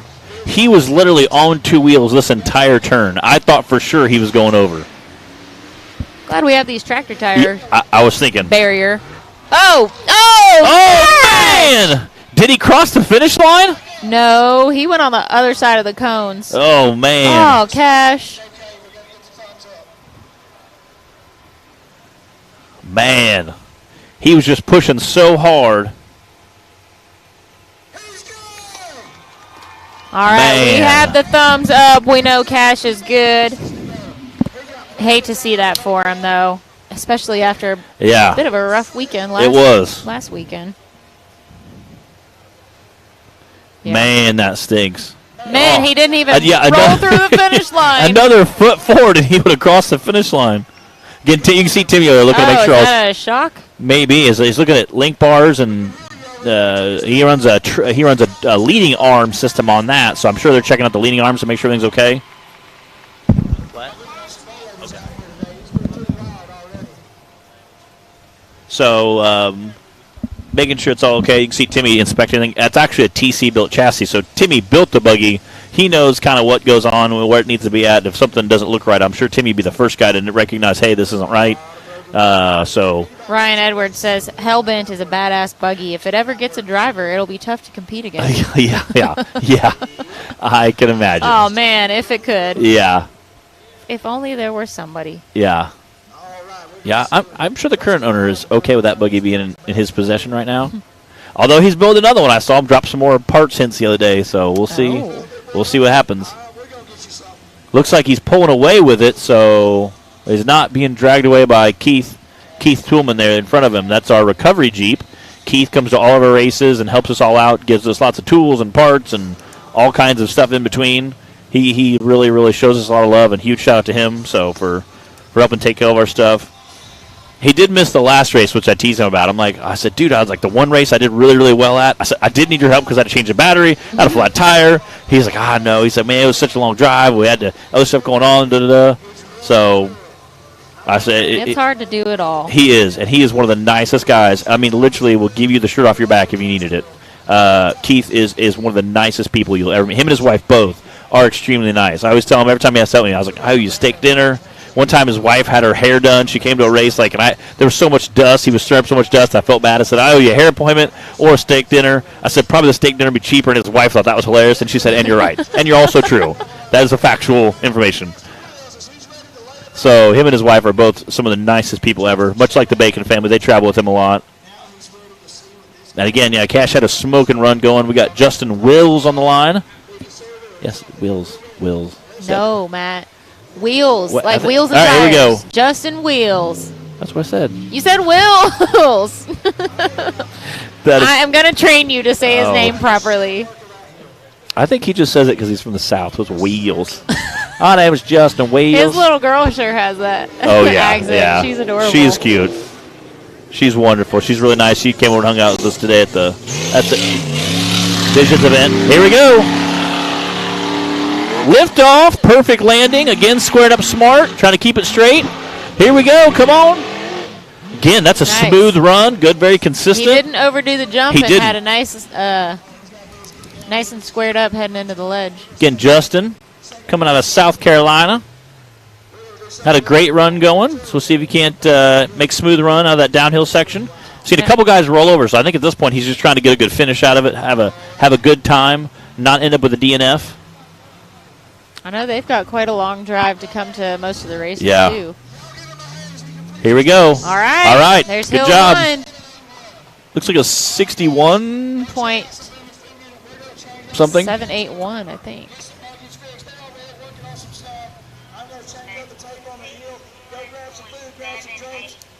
All right, a 61.781 for Justin. That means Tim Cameron is in the lead for Hill 1 with a 50.4. Then followed now by Justin Wheels with a 61. John Hamlet with an 88. And Cash was a DNF. We have another driver on the list, although I don't see him over there. I do not. So I mean, that might be the we'll 4. Give it a minute and see what's happening.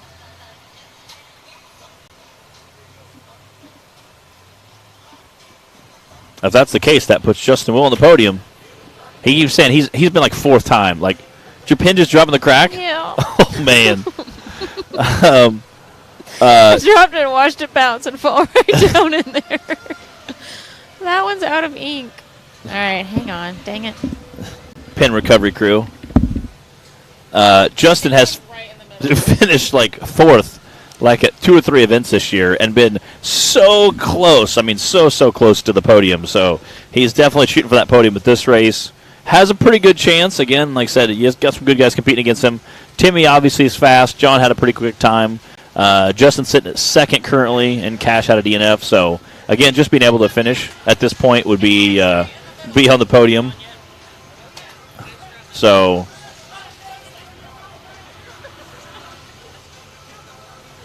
All right. We'll be right back.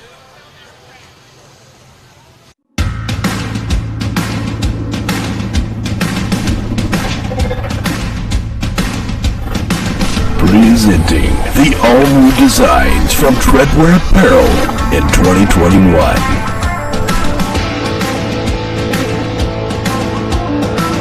Visions are better at the top. More throttle than brake, more balls than brains. If you're gonna win, you're gonna need these. Life is better topless. The NRA official flag shirts. Real trucks don't have spark plugs. No guts, no glory. Definitely no story. Your girlfriend likes it when I bounce her. Grab yourself some new merch today.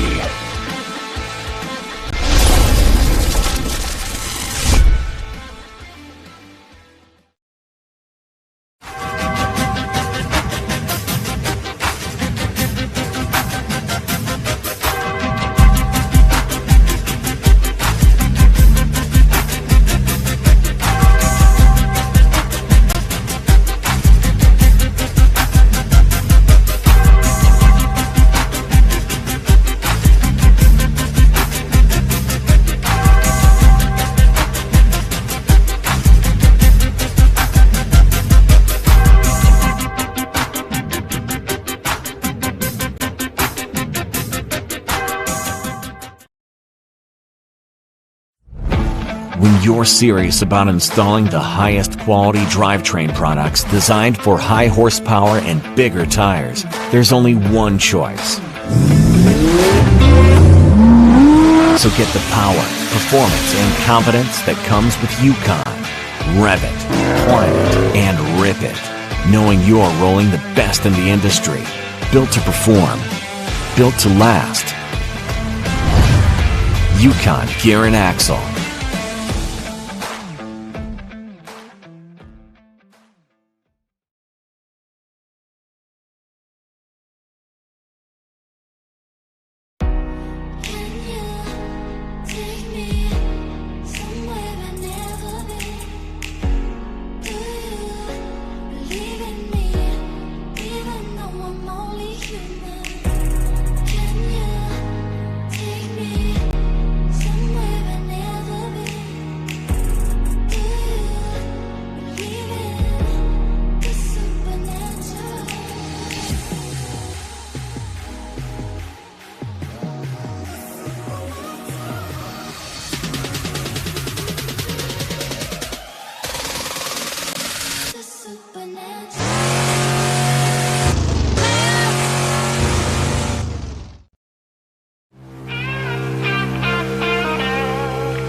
All right, everybody, we are back. We are currently in between hills 1 and 2. The drivers are getting an opportunity to walk hill 2 because they are pretty long courses today.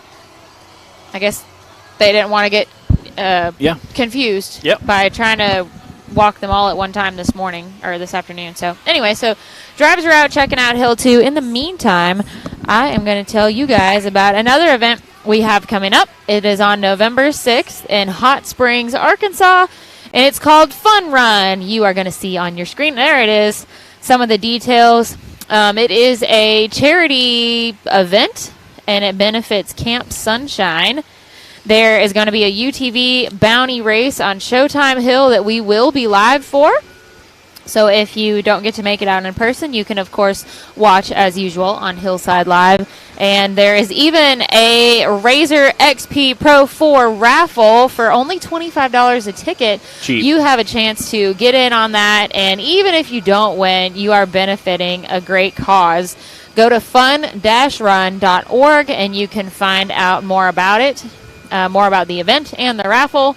I know I'm excited because I haven't been back to... In a while. Well, I always think of it as Superlift, but to Hot Springs in years, since the Avenger was like brand new. Wow. I don't think I've been back there since then. So I'm excited to go back to some of those old stomping grounds we used to race on a lot, and to be doing it for a good cause and get to watch the bounty racing on Showtime Hill. Yeah. So that'll be November 6th, again, in Hot Springs, Arkansas. You can go to fun-run.org to find out more about it and get all the details for the event and for the raffle if you want to get a ticket or two. Speaking of upcoming events, we will be live again next weekend for SRRS number 3 at Bikini Bottoms Park in Dyersburg, Tennessee. That is next weekend, October 1st and 2nd. That'll be our second to last series race for the National Rock Racing Association. And then, of course, finals at Mid-America Outdoors, October 14th through 16th. So next weekend, Bikini Bottoms, then a weekend off, and then it'll be finals already. And then maybe, another 3 weeks, and then we'll be at Hot Springs. And then I think that is going to wrap up the year. I don't have any more events planned after Fun Run and Hot Springs, so... that might be it. Yeah, it's going to be... It's always kind of a sad thing. Well, it's fun once we get into the holidays. You know, that takes up the end of the year. So that's all fun things to spend time on. But once January rolls around, January, February, it's just cold and dreary. And Christmas is over. Yeah. And there's no racing or anything happening. That's always a bummer. It is. So. And then right at the end of February, though, is when King Hammers kicked off. Start all over again. Like, King Hammers is like the last week in January, first week in February. So right then, the month of January kind of stinks. But by the end of January, we're already at King Hammers. And then the first weekend in February, second weekend in February, somewhere in there is when the King Hammers ends. And the third weekend in February is when our first race of the season kicks off in Texas, which is a long, long drive, I know, for all of the racers. That's our longest drive of the season. It's quite a ways down there, so that's a long way to kick off the season. But we're also excited because all the buggies, everybody's always made changes in the off season, built new chassis, or made a lot of shock changes. So it's exciting to see all those. It's really not actually that much time during the off season, especially when you've got Thanksgiving and Christmas taking it up, and then if you're doing hammers, that's obviously taking up a lot of that time. So, but it does kind of feel like it when you're sitting at home and it's like snowy and cold and dreary in early January. But anyway, we'll cross that bridge when we get to it. Right now, it's a beautiful sunny September day here at Rush Off-Road in Kentucky. You're watching the 5-Star Tuning September Slam, put on by Pro Rock and brought to you by Power Sports of America and HP Tuners. We had stock and unlimited survival and UTV survival this morning. And the kids 170 race this afternoon, and now you are watching the UTV and Bouncer hill climbs. We completed Hill 1. The drivers are out looking at Hill 2 right now because these courses are so long. They're getting a little extra opportunity, and because we're doing 3 of them, to walk each course, as we complete one, then move on to the next one. They get to go out and walk it. So a little bit more of a break between the hills than we normally do, but that is the reason why. And let's see, I think we had some questions on here. Y'all aren't doing Pro Rock Finals at Windrock. No, Janet, we are not planning to be there. We will be at Hot Springs for Fun Run, which is November 6th. Deanna Carroll was asking somewhere Illinois. Jed he's in Southern Illinois, Harrisburg, and What? Harrisburg. Harrisburg? Harrisburg, and then I'm in Decatur, Illinois. They eat cheese toasties in Harrisburg For real. and carry cinder bricks. Oh, Matt. Guys, Matt has an alter ego. I named him Natty Jolt. Yeah, we get wild and crazy. It's a good time. Old Nat Jolt. That sounds like an old man rhyme, like a nursery rhyme. Old man Jolt. Natty Jolt. Natty Jolt. Old man Natty That's Jolt. your alter ego name. That sounds like an old nursery rhyme. Old Natty Jolt lived on a hill. If you were a rapper, what would your name be? Ooh, I don't know. I mean, Natty Jolt could work. DJ Matty Matt. That's what they called me in college. But I played a lot of music, so they would call me DJ Matty Matt because all the girls called me Matty. They were like, "Hey, Matty." So that's what my cell phone number is. It's 217-972-MATY. So, yes. Yes. No, my phone's like Text blowing that up. number. No. So Text that number and you might win. I tried to get 972 stud, but they didn't have it. It Oh was my already gosh, gone. Matt. You gotta remember, I was also like 22, You're a 23. I was 972 stud, but they didn't have that. We're listening to Taylor. You we can, get the you behind can the find, scenes. yeah, you can find it pretty easy. So my middle name is Rain, Yes, Rayne, and Rayne. Okay. That's Ray and Wayne mixed together. Those Okay. are my grandparents' middle names. Aw. So and then Breezy was one of my nicknames in Okay. family. You know, grandparents especially Breezy. So Breezy Rain. That is a pretty is dope what nickname. My, Breezy friends, Rain. We used to joke around with that one. That's pretty dope. Yeah. Breezy. Bree-Easy. That would be like your definitely rap name. What's up, Bree-Easy? That would definitely be a rap name. What's up, Bree-Easy? I was thinking like Lil Wayne has like a million nicknames, you know? Oh man, this is what happens when Matt and I are well caffeinated Yes, and yes. it's been a long day of racing. You guys get Natty Jolt, Breezy Rain. Yes, Breezy Rain. And I apologize. Yes. All right, let's go back to talking about some racing stuff. Taylor, what would be your nickname? Your rap name? T Money. The Ginge. Ginge. I love it. The Ginge. Little Ginge. That, you know what? That does sound kind of cool though. Little Ginge, what's up, man? Yeah, but it would be G-I-N-G, right? 'Cause people would say gang, Lil Gang. Yeah. The Oh, my Gingy 19. That's your Instagram name? I like Everybody it. go follow Taylor. Yes.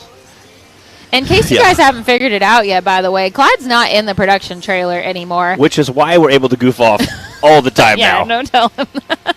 But Taylor, oh no, well, Oh, my Clyde, goodness. just so you know, this is what happens when you stick us all in the trailer for a few hours. Taylor is now production manager. Manning the I'm gonna battle. call you that. Production manager in the trailer here, and Clyde is actually out on the hills with a camera today. That doesn't usually happen, but nice for him to actually. And of course, when it's one of our events, he's out actually Yes. getting to run the race. Yes. Instead of trying to run the race and run the show And in do the trailer. timers. And do production. Have people like coming up and opening Yes. the door and asking questions and stuff while he's like trying to do 18 things. So And asking like, hey, can I get those tires? I was going to pick those tires. Yeah. Like, I don't have. Hey, do you have a wrench? Like, yeah. So we have Taylor in here, production manager of Hillside Live. Production manager in training, or are you like full-fledged production manager now? Did you graduate yet? You're close. You're close.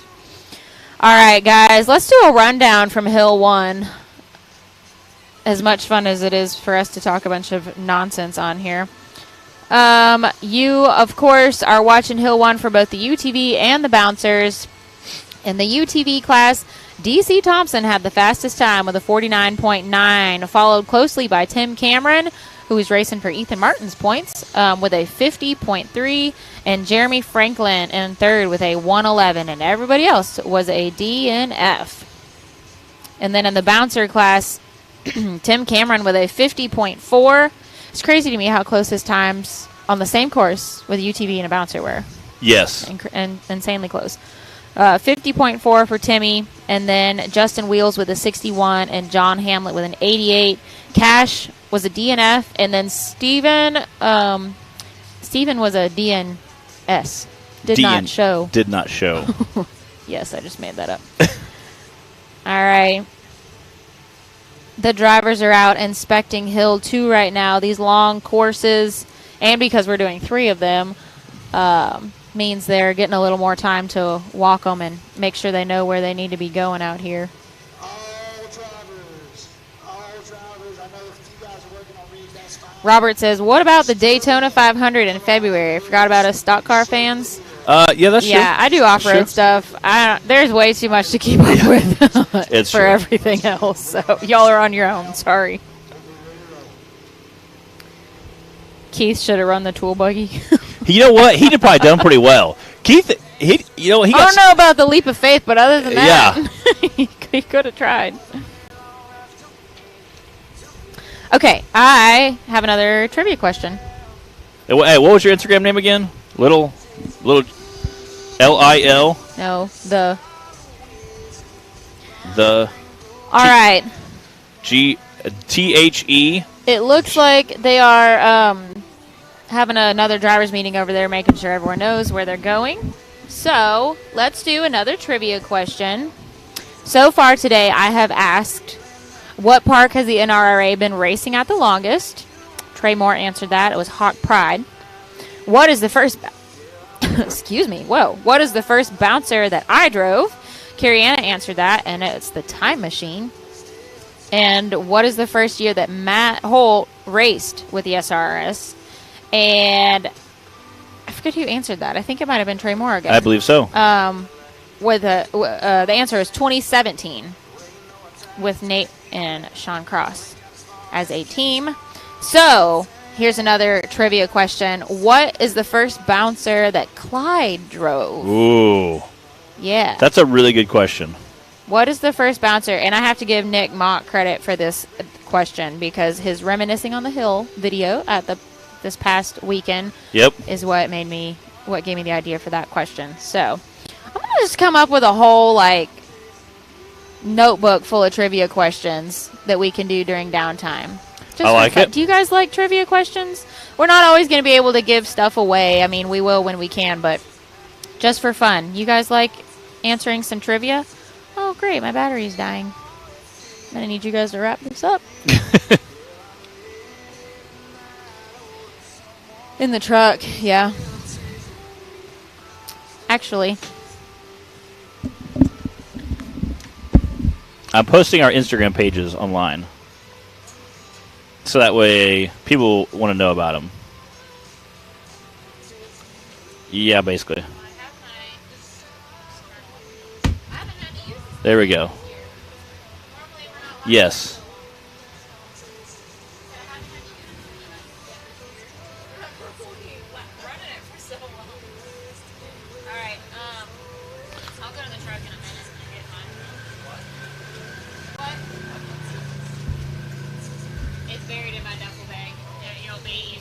Deanna Carroll says they love the triple. Yeah, our Instagram pages, since we all have one. Mine is mholt13. Breeze is Bree Mulder, which is super easy.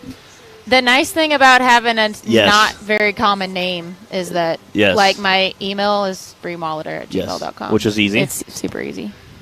Yeah. That's my fake email account. And then the Gingy at 19. That's a pretty dope name. That's awesome. The Gingy 19. Yeah. Well, I put the @ symbol for all of them. So at mholt13, at Breemotor, at the Gingy 19. Those are Instagram pages if you want to follow us for what we do. I know Bree has a very interesting lifestyle. She's always doing photo shoots and riding horses and all kinds of cool stuff. The Gingy obviously Gotta is take doing. those opportunities when they come, man. He's obviously doing cool tech media stuff and traveling, world traveling with Clyde a lot. I try to be a world traveler. I try my best to be a world traveler on a budget. So if you want to learn how to, like, a DIY hack on something. You know, we might not go to all the, like, cool bougie locations, but we've seen a whole lot of rural America in the middle of nowhere off-road parks, that's for sure. I post a lot of buggy pictures, a lot of cool stuff. I got pictures of us the last race together. St. Louis Cardinals. St. Louis is like my home away from home, so we do a lot of Cardinal games, so that's pretty dope. So we have a good time with that. Hey, did anyone answer my trivia question? Not yet, I don't think. What is the first bouncer that Clyde drove? It's actually not that hard of a question if you just think about what bouncer has followed. It even has their logo on it. Yes. What bouncer has been around Clyde and his shop for a long time? I got some King of Hammers pictures. Got my Ale 8. You know what an Ale 8 is? Your what? An Ale 8. The soda? Yeah. Yeah, I know what it is because you go gaga over it every time we go to. It's great. Where is it? Kentucky. Anytime I'm in Kentucky, I got to stop and get Ale 8 because it's a soda. It's basically just a ginger ale soda that's bottled and distributed in Kentucky. So I learned about it in college. That's where I also fell in love with Chick-fil-A that I eat a lot more than I should probably. So I got a lot of off-road parks in there, some buggy pictures, some cool stuff, some tributes. I post a lot of food pictures too. Oh, you're one of those people? Yeah, I do. I don't know as I've ever posted a picture of food before. I used to post It's not true. I posted a picture of donuts in Race Hills before. I used to post about 3 or 4 times a week food, but since then I've started doing a more posting on my stories like Snapchat and Instagram stories for food. Oh, now people are... Man, this thing won't load. Sorry, guys. I just had to refresh the page, and now I see where y'all have been answering. I see a bunch of Venoms. Yes. Yes. I see a Screamin' Blue, Venom, Showtime, Venom. Yep, Venom. As far as Clyde could remember, anyway, he said he got that for CJ. What year did he? 20. A while ago. 16. That sounds about right. Maybe 15. He's had it for a while. Yeah. It's been in the family for a while. And Jack, 15? of course, races it now. Yeah. So it is Venom. Sorry, I couldn't see. These weren't all showing up until I reloaded the page. The first time I ever went to a rock bouncing event, CJ rolled the buggy upside down and landed in water. Yeah. It was scary. Yeah. It was scary. Clyde said... Was that Venom? Yeah. Before Jack reworked the cage and it tipped over all the time. This was like in... The fainting goat. This was like 2014, I think. And it was very scary. And CJ told Clyde later, that was the longest several seconds of my life. I'm sure. So luckily, me and a bunch of my brother and a bunch of fans just ran up and picked the buggy up and held it out of water where we could get it flipped back over on its wheels. So shout out to all the fans that were at the old Dirt Nasty Off-Road Park to help get CJ's buggy out of the water. Went to that one. Yeah, the old park. Well, Clyde was telling us that he's like, I always told CJ, you can drive the buggy if you want. You just got to fix whatever you break. He's like, I'm when good. it was in the beginning, it was like little stuff, like a bolt. He's like, no problem. He's like, start breaking axles or transfer case. Like, gets a little more expensive, you know. Yeah. Okay. That's. Oh, I know it does work. It's just working Monday through Friday and then going to break stuff on top of more work, so breaking that you can stuff go play. And then working more on your free nights is just it's a lot of work and a lot of money. So he started kind of, you know. And I was thinking it was also like he was right around like late teens, early 20 age. So girls, I'm sure, became a big deal, like, you know, most of us think at that age, you know. So I think, that and just putting on more work. When you work on cars all day, every day for a living, working on them outside your hobbies becomes kind of a pain. That's true. Yeah, that's true. Yeah. That's true. No, I'm okay. It's fine. Yeah, I do forget they can't hear you when you talk and make comments, and it's even better when you're like picking on like one of us or picking on Clyde. Like the ultimate inside joke. It is because we have to just laugh. Oh, you're so. Yeah, right. Yeah, we always usually laugh. That's so funny. Like we pretend. You do that a lot. Yeah. Oh, you silly goose. You silly goose. You. Yeah, Clyde. It's fair. Oh, I know. I have another trivia question. Okay. This is my last one. Okay. This was all I came up with in the car. How many co-hosts have I had since we started Hillside Live? Only one great one. That's all you need to know. One great one. This is the 4th year? Yeah, that's all you need to know. I'm the only one, okay? This is the 4th year. Bree, I'm the only one for you. That's all you need to know, okay? Greatest co-host here. Right here, this guy. Although some of the others have been pretty good, too. I've had some good ones for Yeah. sure. I mean, I guess I've had a lot of like guest co-hosts. That's too, true. But I'm thinking more like Full-time. ones that stuck Yeah. around for at least a couple shows. Yeah. That have been up here more than once. So or twice. more than 3 shows? More than 2 at shows? least more than 2 or 3. 'Kay. Yeah, because I don't know exactly how many they all did, but I have a specific number? of them in 'Kay. mind.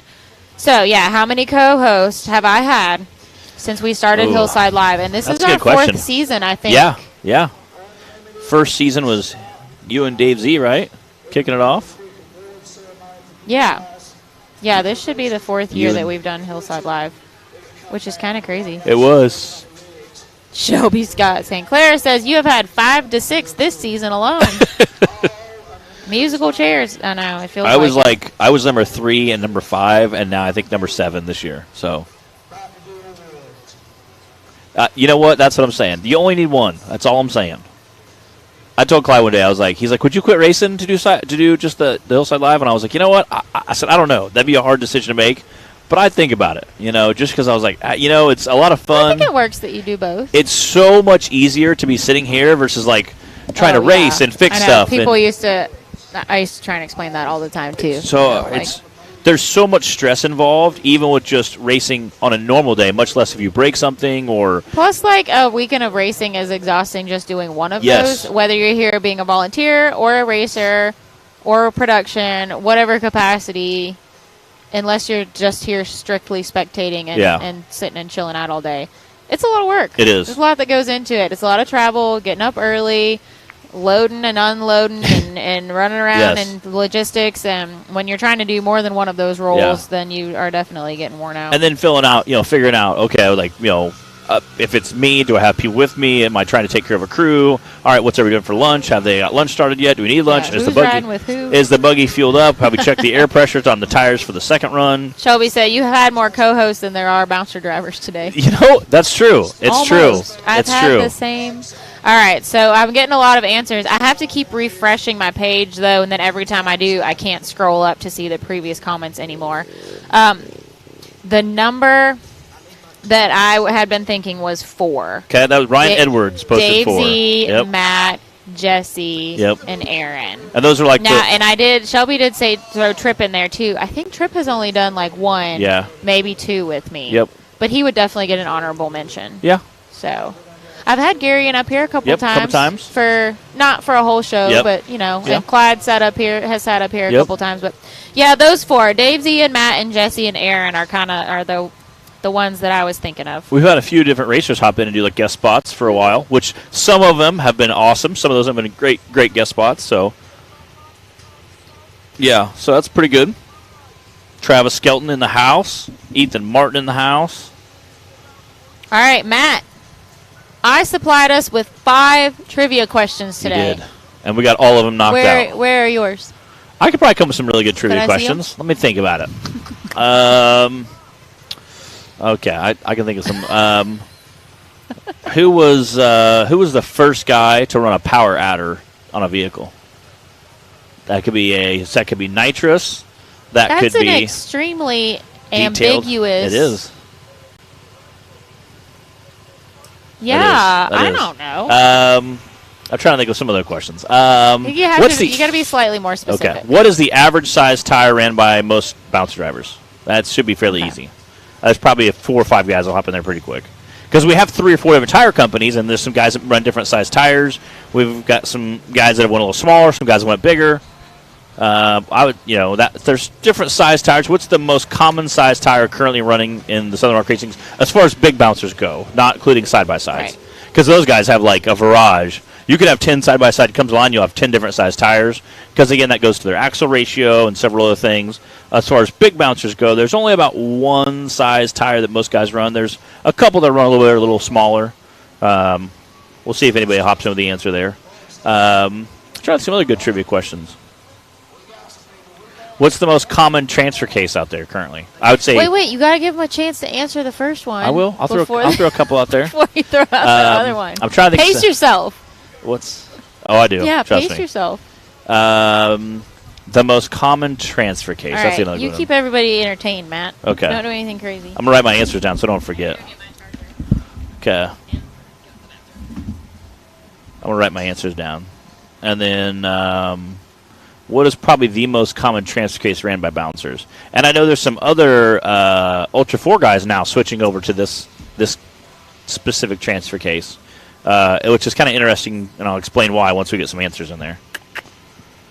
Yeah, there's 43-inch tire. Chris Grimes was the first one to answer up with it. Chris Grimes, a 43-inch tire, sticky. Super Swamper was the first one to come out with it. Now Mickey Thompson makes a 43-inch sticky. And again, both those guys make a sticky. There's the USD coming in, and they make a 40-inch and a 46-inch. They're 40-inch tires, almost the same size as a 43. If you actually measure the tire, they're a little bit oversized, so a little bit harder.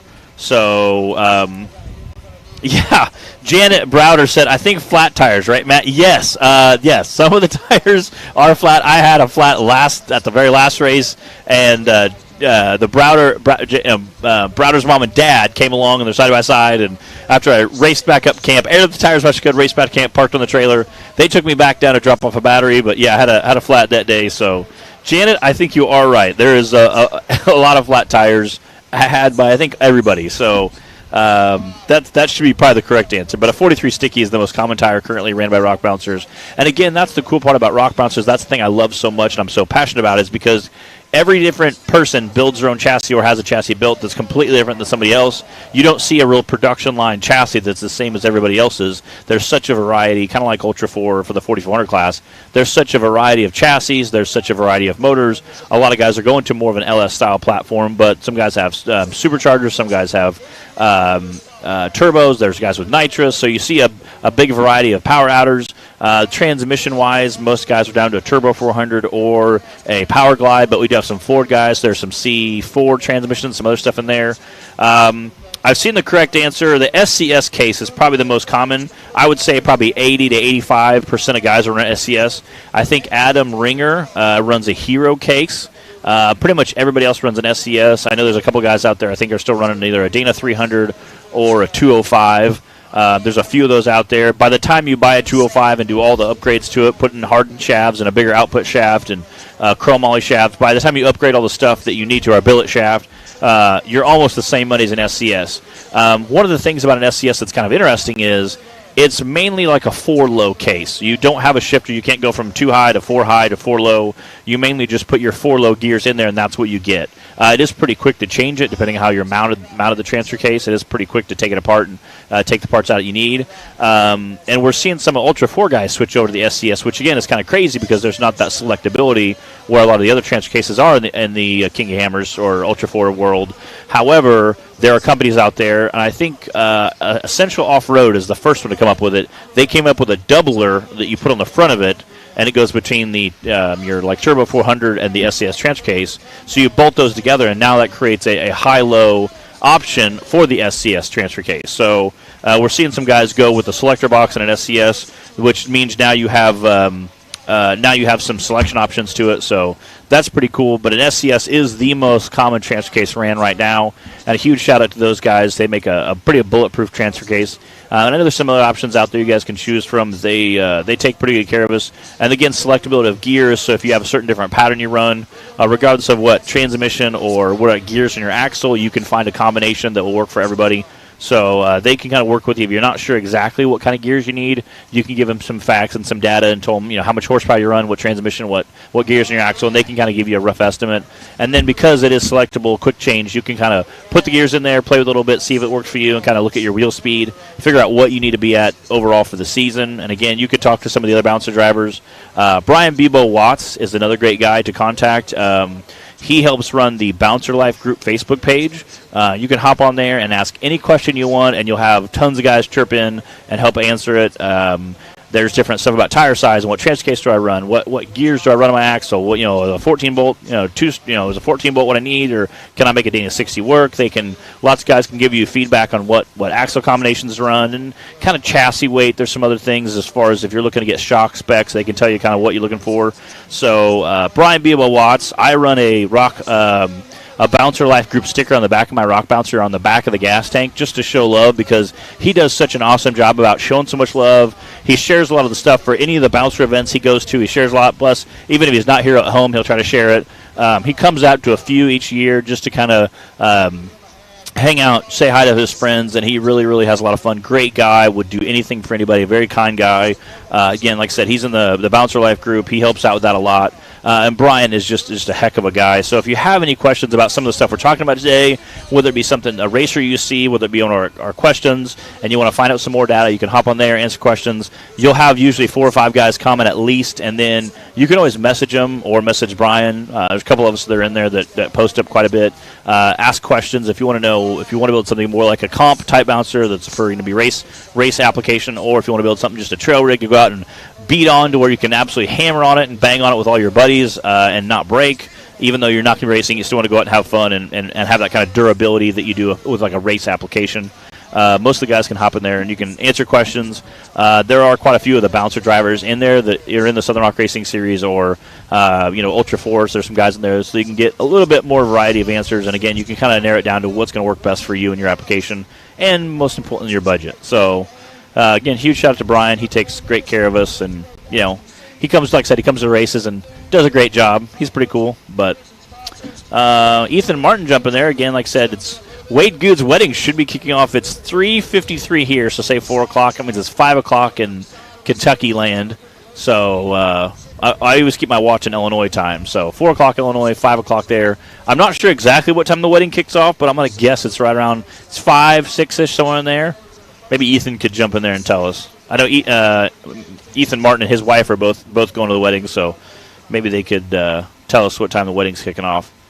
Again, he's one of our side-by-side racers, Wade Good. If you don't know who that is in the rock bouncing community, you had to have been living under a rock. Wade Good, he had a side-by-side that he sold last year, and he was out without a race or two. So Wyatt Wilson talked to Chris and said, hey, why don't you, I know this kid named Wade. He's a great kid. He needs a ride. So Chris Hickman hops in, and Chris said, hey, I have this side-by-side. Would you like to come race it? Rock Life Auto and some other guys teamed up to help make sure the car was going to be durable. Keller Ball Joints, I'm sure there's a handful of the guys out there that Wade thanks every time. Usually he just smiles and says, Chris Hickman, thank you, and then takes his trophy and walks away. So huge shout out to Wade. He runs a buggy now from Chris Hickman that's called The Rental, and he calls it The Rental because he absolutely takes it to the max. Ethan Martin, we're on our way there. 5 o'clock it kicks off. All right. Well, everybody have a good time. I'm sure his wedding will be a blast, so have a good time. It'll be a good time. I know there's probably at least a dozen side-by-side racers at the wedding, I'm sure. Probably that will be a very, very good wedding. The reception, I'm sure, will be pretty good time. But what's up, Brian B. Watts? Jumping in. All right. We'll be right back. What you want? No matter where your ride takes you.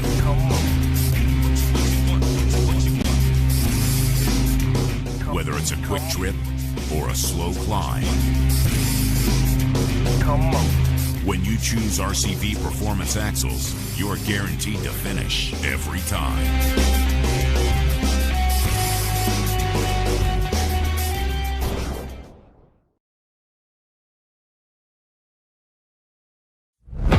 When you're serious about installing the highest quality drivetrain products designed for high horsepower and bigger tires, there's only one choice. So get the power, performance, and confidence that comes with Yukon. Rev it, climb it, and rip it, knowing you're rolling the best in the industry. Built to perform, built to last. Yukon Gear and Axle.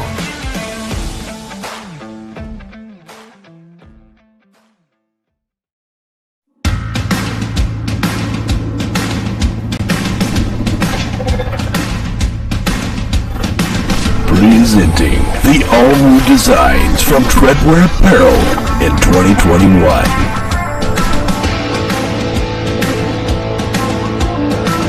Visions are better at the top. More throttle than brake, more balls than brains. If you're gonna win, you're gonna need these. Life is better topless. The NRA official flag shirts. Real trucks don't have spark plugs. No guts, no glory. Definitely no story. Your girlfriend likes it when I bounce her. Grab yourself some new merch today.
What you want?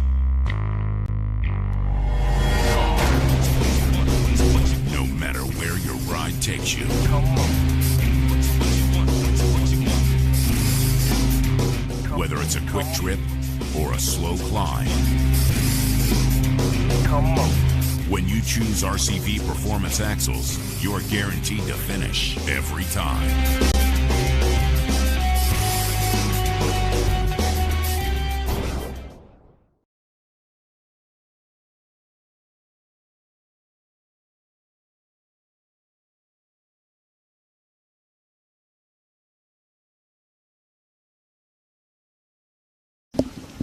We're like wiping our mouth away. We were not eating snacky snacks. Mm-hmm. Not us. Not us, right? Mm-hmm. Like, not us. I should make a T-shirt that says, like, we love snacky snacks. Mealin' and wheelin', baby. Yeah. I'm telling you, that's a new thing. That is a shirt right there. Let it be known. I coined that phrase this weekend. And wheelin'. Mealin' and wheelin'. My a very good friend of mine is the head baseball coach of a huge school in Cincinnati. And baseball is like his life growing up. And now that he's a coach, it's even more his life. So during baseball season, she has a shirt that says "Baseball Widow," meaning like during baseball, she doesn't see her husband, she knows where he's at. And I was always saying like rock bouncing widow would be funny. Like I don't ever see him. Like race season widow. Like Justin Wheels was talking about. Like we don't ever see him. He's in the garage all the time. Good job, man. I trust me. It's Wheels. I think it's still Wills, but also Wheels. It's Wheels like in a wheel and tire, but it's WILS. All right, here we go. Ooh, we have someone off the line, and it looks like Lane Miller. It is Lane Miller because they invert the order on Hill 2. Now Lane had an unfortunate rollover on Hill 1. Looks like he's already made it a lot further, so glad to see that for him. Get a little different curve. I see some guys running over to him. That's okay. Maybe he's backing up. Maybe okay. What's up, Brian Bebo Watts? He might have missed a turn. Talking about our rock bouncing family earlier.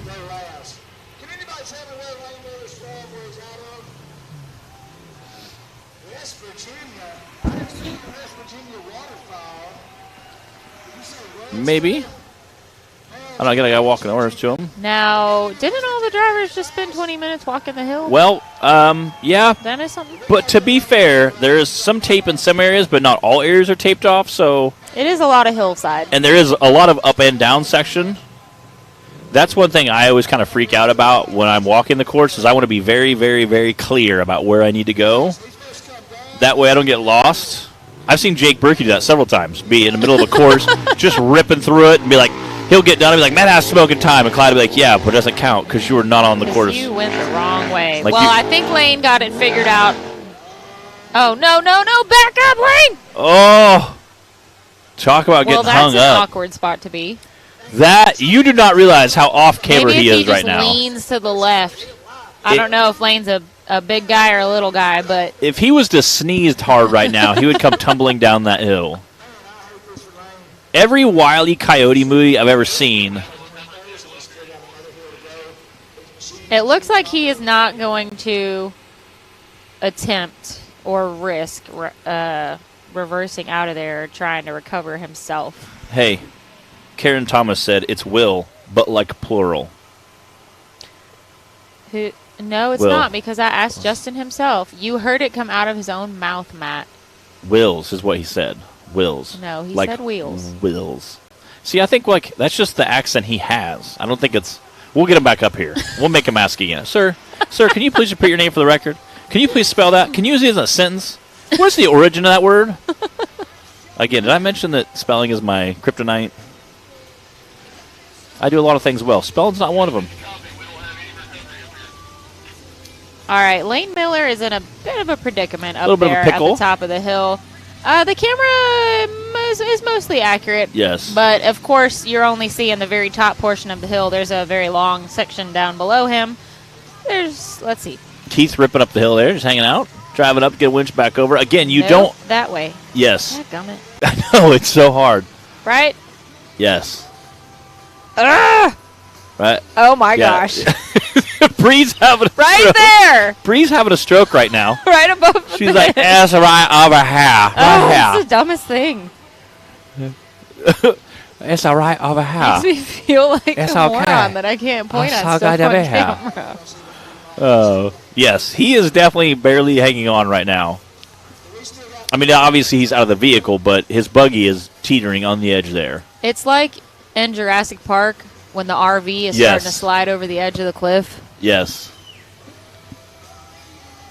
We got Keith Toolman to the rescue. Yeah, he's like, all right.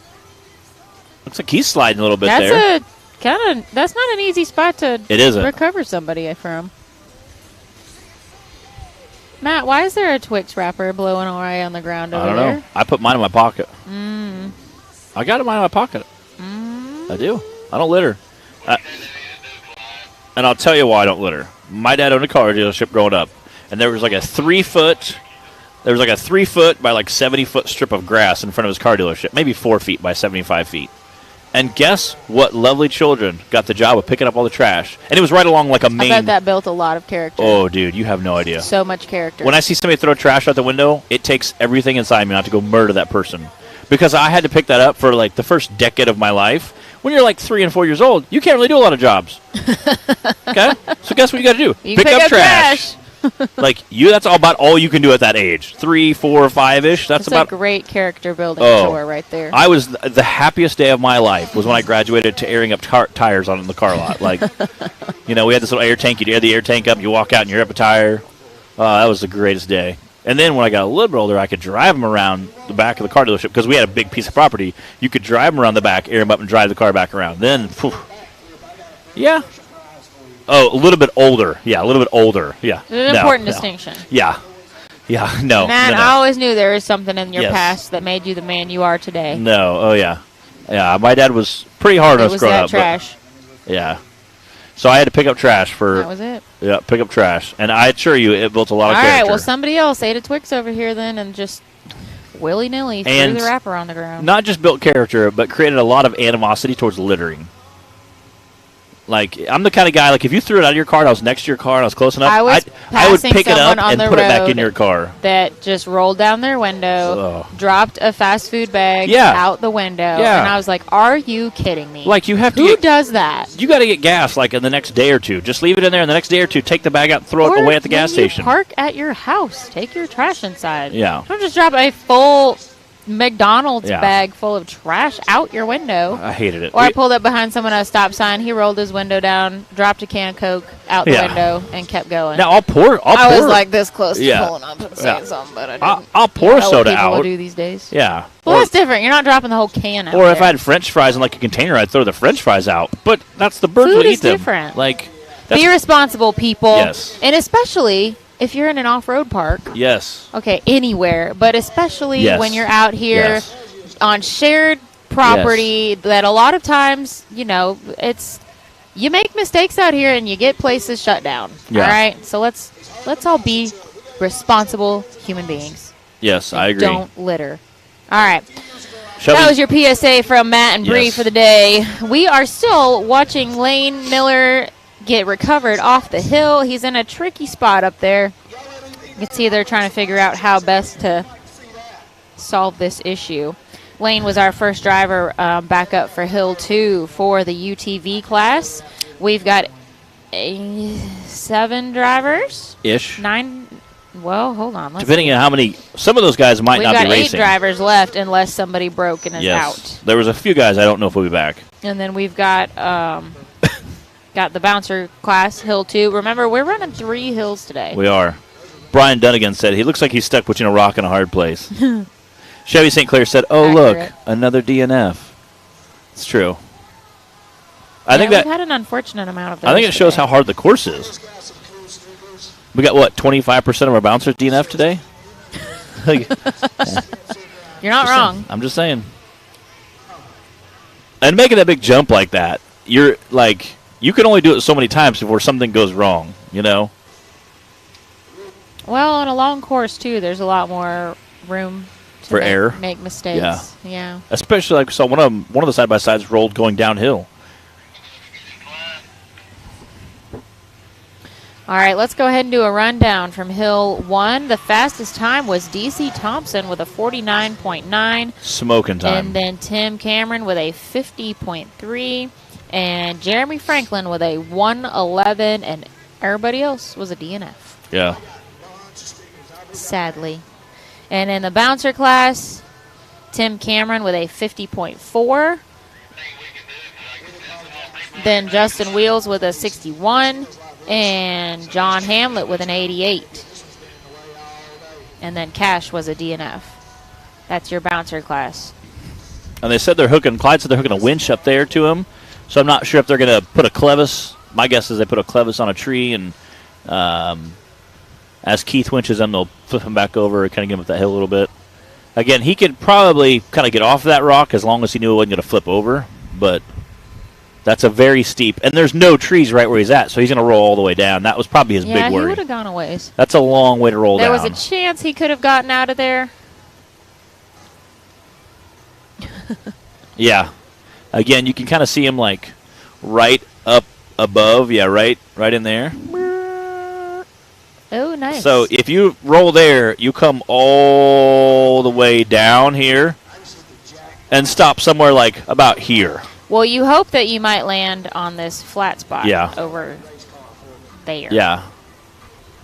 Yeah, Right that's there. your goal, is to land in that valley. And there's actually about a 5-foot drop. And when you launch, if you don't stop, if you just go slow, it drops down about 4 or 5 feet, and then you drive for about 12, and then you hit a big rock face. So if you don't shoot that all the way, it will be a violent wreck. I'm just making sure everyone knows that. It will not be an easy time, I promise you. So that's why you see guys they either shoot it wide open throttle, or we saw one side by side go around. Yeah. And it's it's kind of, if you don't think you're going to make it, that's definitely the wise choice of the day. All right, guys, just a reminder, you are watching the 5-Star Tuning September Slam put on by Pro Rock. We are at Rush Off-Road in Kentucky today, this weekend, and this event is brought to you by Power Sports of America and HP Tuners. We are on hill number 2 for UTV class. And while we've got a little time here, let's do a quick reminder of Fun Run coming up November 6th. That's going to be in Hot Springs, Arkansas. And there will be a UTV bounty race on Showtime Hill. I'm not sure. Clyde didn't know yesterday if the spots were all filled up yet or not. If you're interested in racing that, then probably the best thing to do is go to fun-run.org and find some details on there. So we will be live for the UTV Bounty Race, so you'll be able to watch that in Hillside Live like usual, or come on out in person if you can.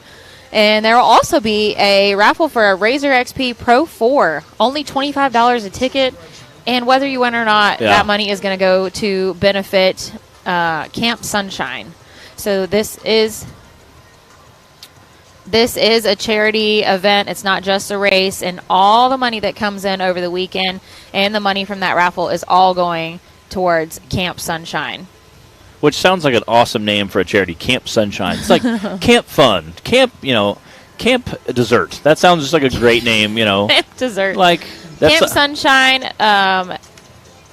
let's see, it helps burn victim kids. Okay. I'm not sure at what stage or what point, but I think with just life after, kind of thing. I'm sure. Clyde could give you guys some more details on that. We'll try and we will be talking about it more in the coming weeks, like next weekend when we're live at Bikini Bottoms, and I'm sure there will be some stuff posted for more details, but Hot Springs, Arkansas, November 6th. I'm excited to be heading back. I haven't been to the old Superlift Park in years, so it'll be fun to be back there. And, of course, all of it is for a great purpose, a great charity to benefit. So we will be live for the race. Check us out for that if you can't make it in person. And you guys will be seeing us next weekend as well, if you so choose. Yep. If you want to watch Hillside Live, we will be at Bikini Bottoms in Dyersburg, Tennessee. That's next weekend, October 1st and 2nd. That is our SRS number 3 and our second to last race for the season. Yeah. Race number 9 already.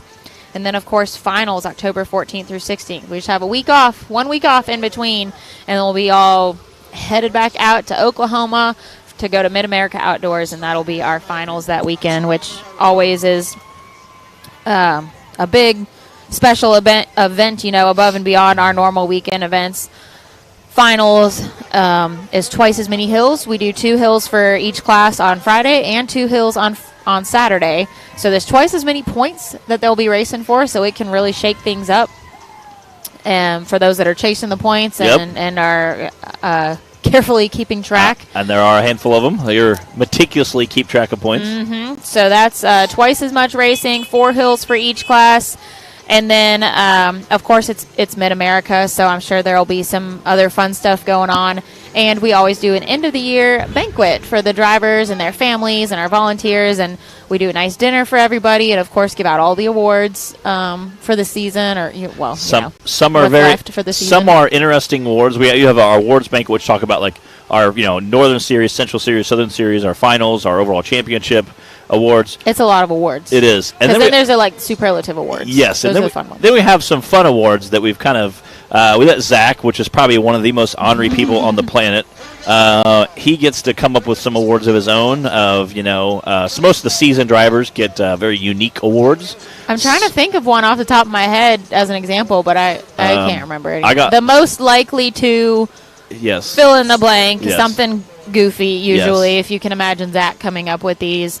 So those are the funny ones. Yes. And then, of course, we have the big ones that everyone's been chasing all season long, the Cup Series awards, and then, of course, the dinner. And which is a lot of fun. we'll usually try and do like a video, pictures, just whatever to Yep. kind of reminisce on the season and just enjoy an evening together. And I know last year we had a little after party. We did. Too. Yeah, we did. It was a good time. And the Yeah. best part is our season's over. So all of the competition, all of the grudging back and forth is all done with, and we can all kind of just kick back and relax, and there is goof off, and there's after party, and it's a lot of fun. We usually kick back and have a good time. And some people are so tired they just want to go to sleep.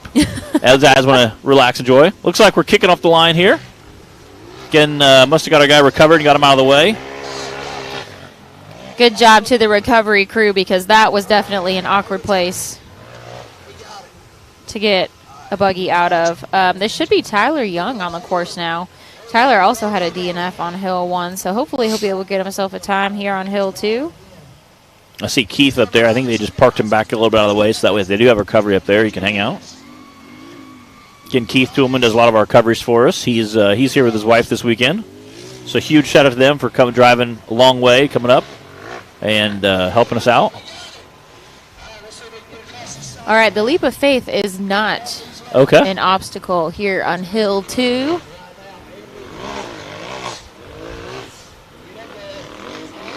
Front end's kind of bouncing a little bit. You want to try to keep it down. Again, that is such a kind of that top ledge just kind of throws everybody. See if you can't get up it. Oh, looks like he's up. I think this is going to be a bit of a slower paced hill just because they don't have that straightaway at the bottom and don't need to build that speed like they did on Hill 1, heading straight up the jump. Again, looks like everybody that hit our jump made it pretty well. Yeah, that's true. Some of them had a little rougher landing, but everybody did make the jump. Our big bouncers definitely, I think, had a little bit easier time with it than the side-by-sides. There we go. 91.565 for Tyler Young. But remember, Lane Miller will get the option to go again. Yep. Because he was number one. Everybody that's number one on the hill always has the option. Yep. To go again if they so choose at the end of the list of drivers. DC Thompson. Launching through the air on top of that jump. Now, DC had the fastest time on Hill 1. Again, he's going to try to at least be consistent, try to keep a good, quick time. But, again, there wasn't much time between him and Timmy. I think there was about a second difference. So, obviously, Timmy will try to take full advantage of that, trying to squeak out of the next two courses. And DC knows at this point it's kind of his to lose. Right now he's sitting in first place, so, again, want to make a quick time. DC is definitely a wreckers or checkers kind of guy that definitely lets all hang out. So, see if he can't keep a good, quick, steady time. Made that jump pretty easy. Can keep good momentum going up the top. Try to not get too off camber up there.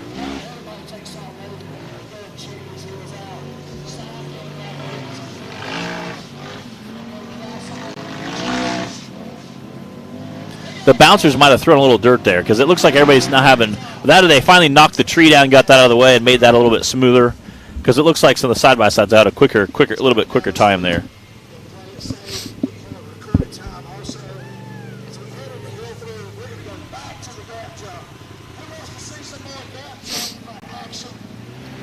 All right, DC, come on, finish strong. This could be a good day for him.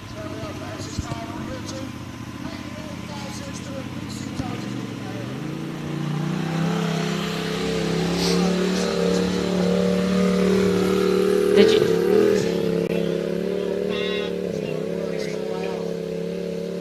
.563 for DC. All right. Definitely a slower paced hill.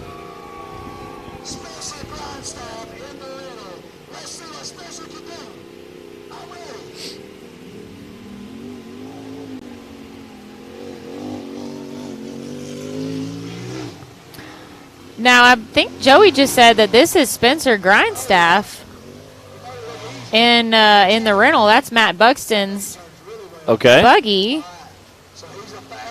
But it sounds like this is Spencer Grindstaff. I wonder if that was Spencer that went second on Hill 1 then. Maybe. Instead of Matt going again. I don't know why Matt wouldn't have gone again, though. Yeah, that's... We're going to have to find that out. Either way, it would have been a DNF for Spencer.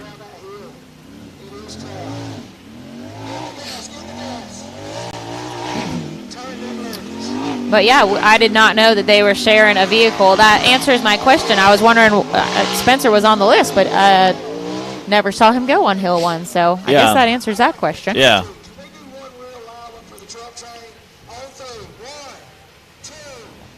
Gotta love that Trump train wrap on there. Oh, yeah. Definitely creative.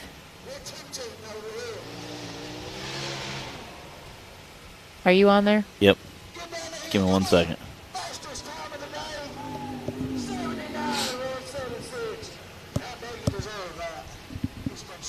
79 176. Is that right? Let me make sure. I can't hear the radio real well. Hang on.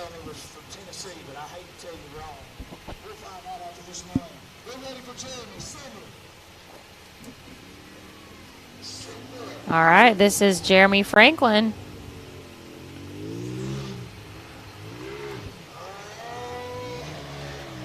All right. Well, I was reading Shelby St. Clair's comment and then read his Facebook post. So Shelby St. Clair just made a little bit of an announcement a while ago. He is going to have Wade Good in his buggy at their finals this year and maybe for the 2022 season racing it. Because he now has to have a knee, possibly both knees replaced. So, ooh, ouch. So he said, I'm going to be down for a minute. So he teamed up with Wade Good Racing with It's All Good Racing. And so he's going to have Wade Good racing next year. Well, I hate to hear that for you, Shelby, and those surgeries that you sounds like you're going to be needing. But I know we've all been saying for a while that it would be fun to see Wade in a big bouncer. So very cool. We'll definitely be looking forward to that. Yeah, thanks for sharing, Shelby. That will be super awesome. Again, Wade is a heck of a racer. Again, congratulations him getting married today. That's awesome. Yeah. I know we have a bunch of the racers out there supporting him. I would say, isn't that so cool that not only, we call it our off-road family for a reason. You race together and go to each other's weddings. Yes, yes. Taylor, could you ask for a confirmation on that one for me, please?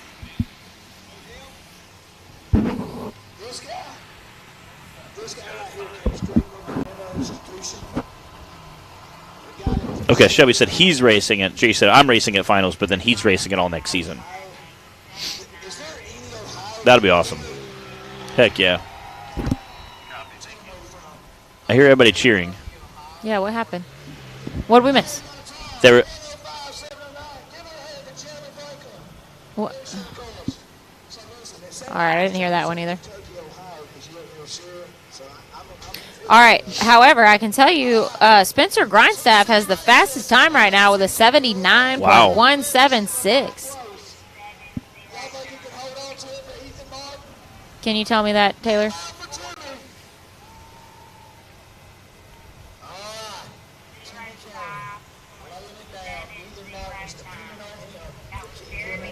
No, she's missing a digit.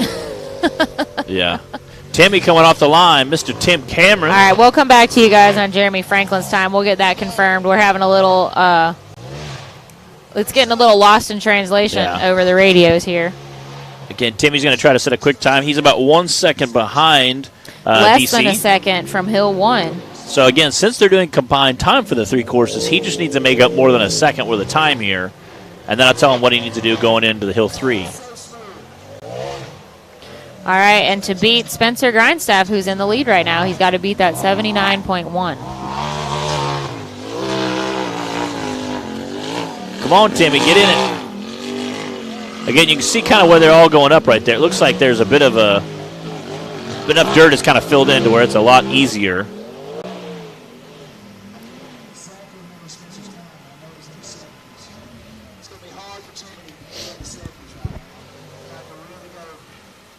Again, kind of trying to zoom down as downhill as fast as possible. Tell me what Jeremy Franklin's time was. Ooh. 69 for Timmy on something.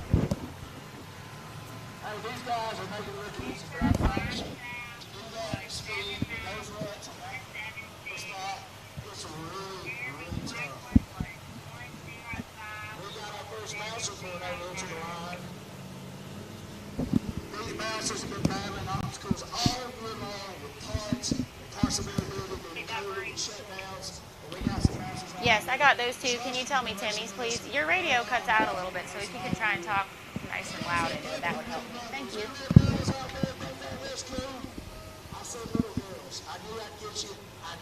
See Justin Wills pulling on the line. Again, it's hard to tell his buggy. It's just so get lost in the woods. You can't really quite tell with that background. What was Tim Cameron's time? Neon pink and purple. Hear that motor screaming. Definitely tell we stepped up to the big bouncers. Again, that is a lot of weight to be thrown up in the air. He's running like 750 horsepower, so his buggy definitely screams when he throttles down. Looks like he's trying to make that. All right, there it is. Timmy had a 6:9.518. That is the fastest time for Hill 2 for UTV, followed by Spencer Grindstaff and DC Thompson. Now on to Justin on Hill 2 for the Bouncers. Launching it right up there. He had the second fastest time on Hill 2. Again, trying to make quick time there. Had pretty smooth work out of both of those. The first two hills. Trying to get the rest of the way up this third hill. And again, the Bouncers had a pretty easy time with that lip. It just kind of, you have such a big tire, kind of rolls right over it. Again, I'm not sure what kind of air pressure he's running, but it seemed to zip right up it. I don't need that many. Need a snacky snack time. You want one? I got you, dog. Justin Wills, again, trying to complete the course here. Looks like he all has left his downhill section. Shelby St. Clair said, no, it's more like 850. Okay.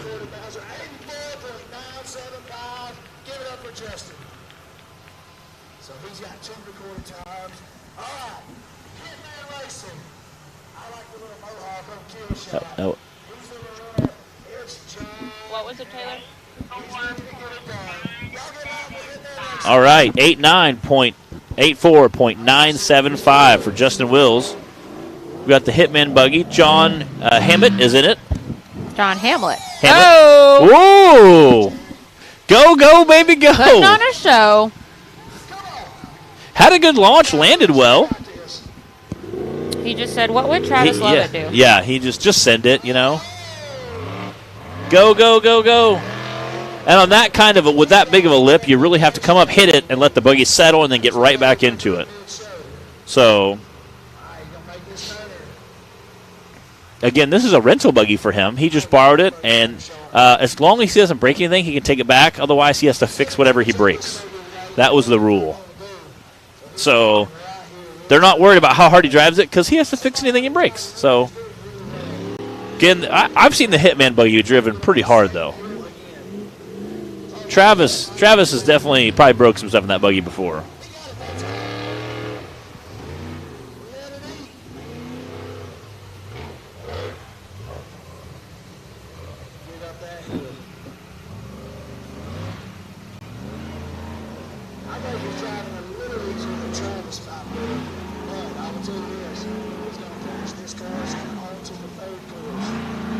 There you go. Again, how easy the Bouncers kind of pop right over that little 2-foot ledge there. Kind of able to zip right over it. So,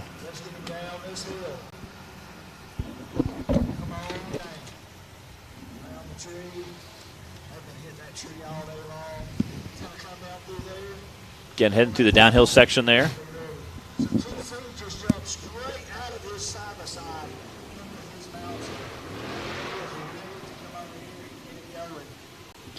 All right, I'm watching Timmy down here just jumped right out of his UTV, strapped into the bouncer, pulling up to the line. That's kind of double duty there today. That's some back-to-back double duty. It is.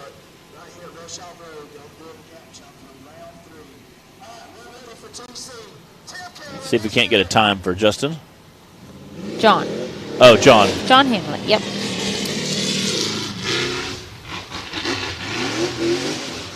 Again, Timmy coming up. Let the buggy settle and take off again.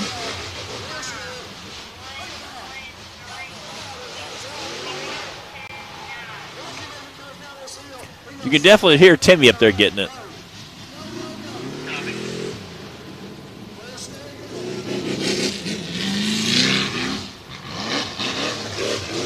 Again, just kind of lobbing it up there, letting it settle, and then just hammering right down into it.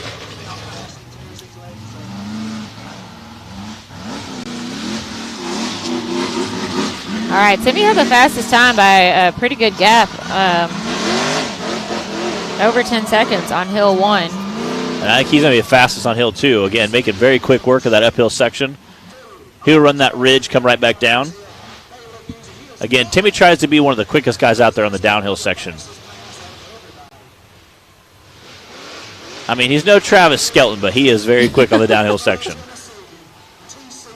Travis Skelton will definitely go down as the king of the downhills. It is. His buggy just like... I believe it was 70? 70.035. Yeah. We'll get a confirmation.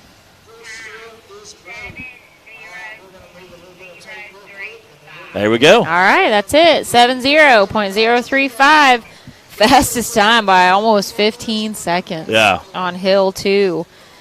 Cash? I'm going to say that Cash is out, judging by that shock that I saw hanging loose earlier. He had a pretty violent rollover at the finish line, right at the stinking finish line. So again, I don't see Cash's buggy pulling to the starting line, so I'm going to say he's out. Be DNF. Do we want to run through our 3 bouncer times we got there?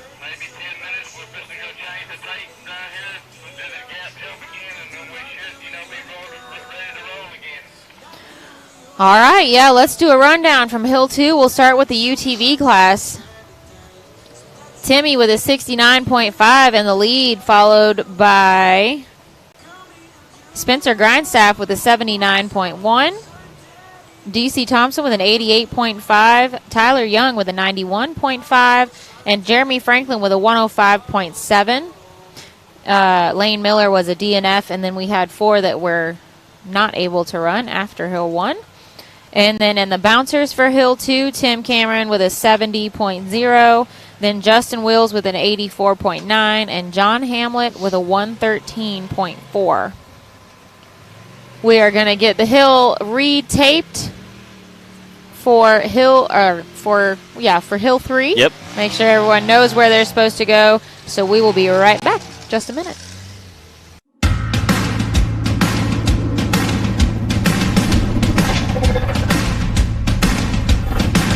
Presenting the all-new designs from Treadwear Apparel in 2021.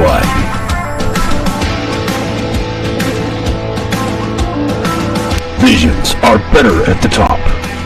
More throttle than brake, more balls than brains. If you're gonna win, you're gonna need these. Life is better topless. The NRA official flag shirts. Real trucks don't have spark plugs. No guts, no glory. Definitely no story. Your girlfriend likes it when I bounce her. Grab yourself some new merch today.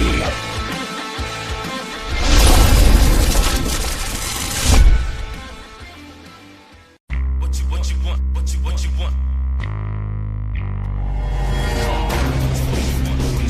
No matter where your ride takes you.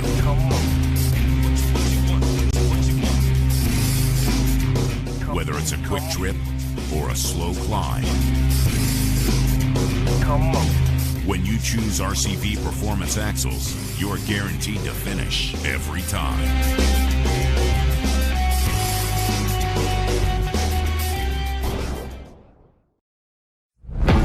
When you're serious about installing the highest quality drivetrain products designed for high horsepower and bigger tires, there's only one choice. So get the power, performance, and confidence that comes with Yukon. Rev it, climb it, and rip it, knowing you're rolling the best in the industry. Built to perform. Built to last. Yukon Gear and Axle.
takes you.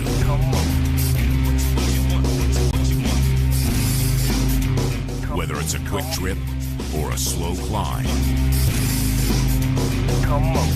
When you choose RCV Performance Axles, you're guaranteed to finish every time.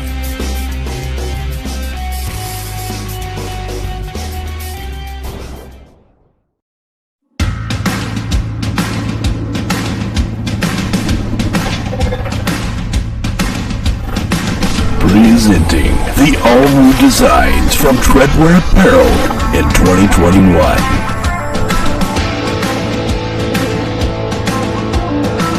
Visions are better at the top. More throttle than brake, more balls than brains. If you're gonna win, you're gonna need these. Life is better topless. The NRA official flag shirts. Real trucks don't have spark plugs. No guts, no glory. Definitely no story. Your girlfriend likes it when I bounce her. Grab yourself some new merch today.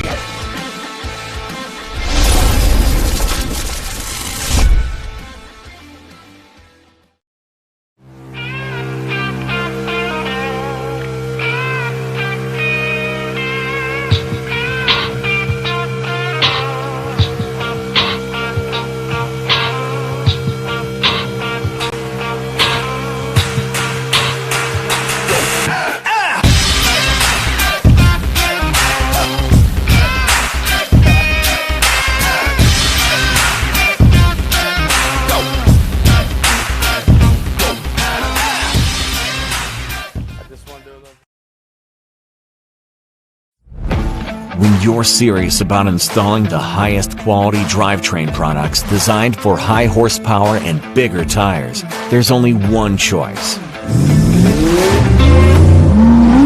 So get the power, performance, and confidence that comes with Yukon. Rev it, climb it, and rip it, knowing you're rolling the best in the industry.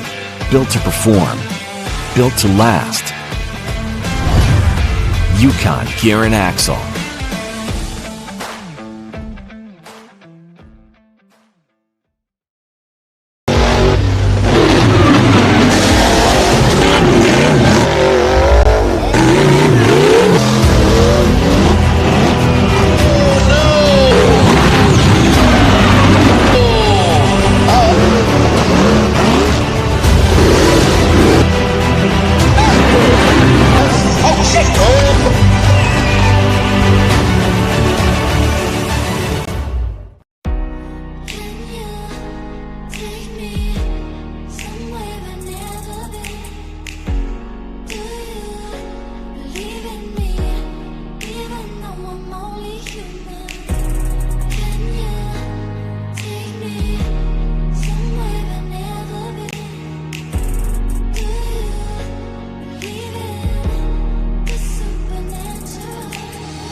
Whether it's a quick trip or a slow climb.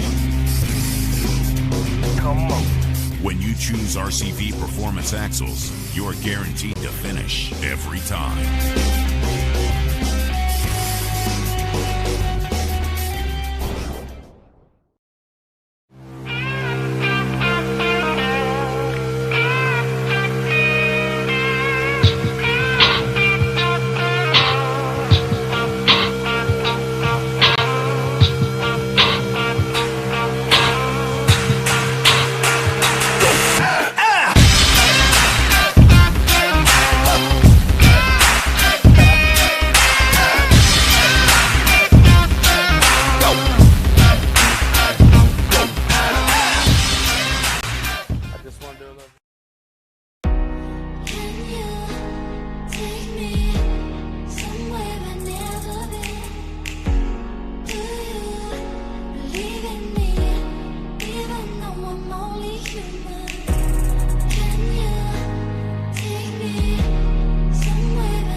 Presenting the all-new designs from Treadwear Apparel in 2021.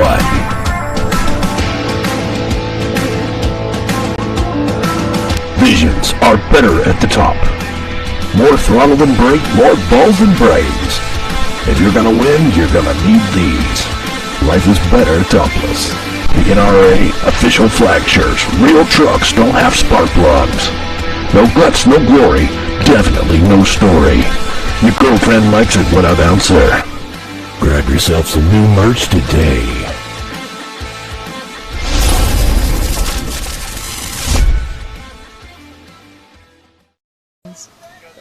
It means like putting in my 2 cents. What is up, everybody? We're back here. What was John's time? Travis, John had a 113.429. All right, the drivers are on the hill.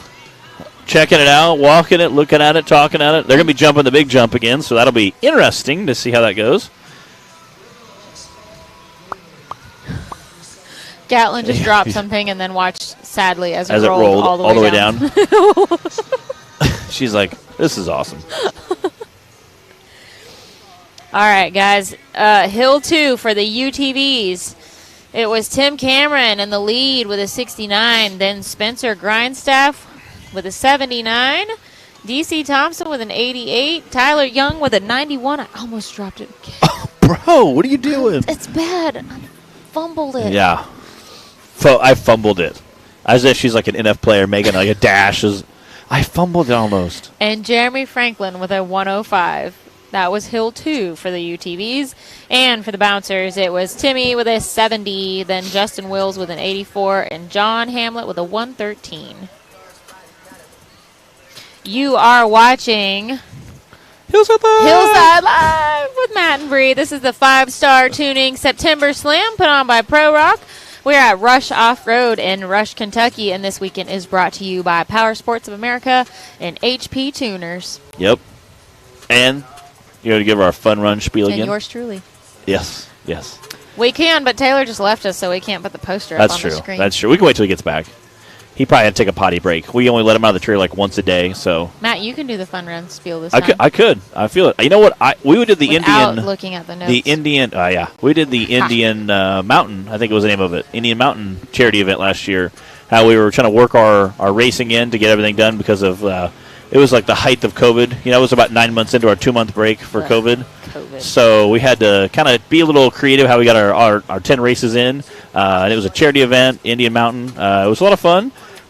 Alabama race. So again, that's a super long drive for That was Taylor, everybody. Illinois. Yes, he's our Gingia that hides in the back. He helps take it's French. No, it's not. It means it's sunburnt. You sunburn easily. Parce que je parle un peu français. Yeah, parlez-vous français? That was not français. Parlez-vous français? Oui. That Très bien, Mathieu. Très bien. Tay, Très the bien. production manager. Yes. T-Money in the house. Potato. Yes. Yes. Yeah. Boil them, mash them, stick them in a stew. Oh, my goodness. I can do the whole thing. Oh, my goodness.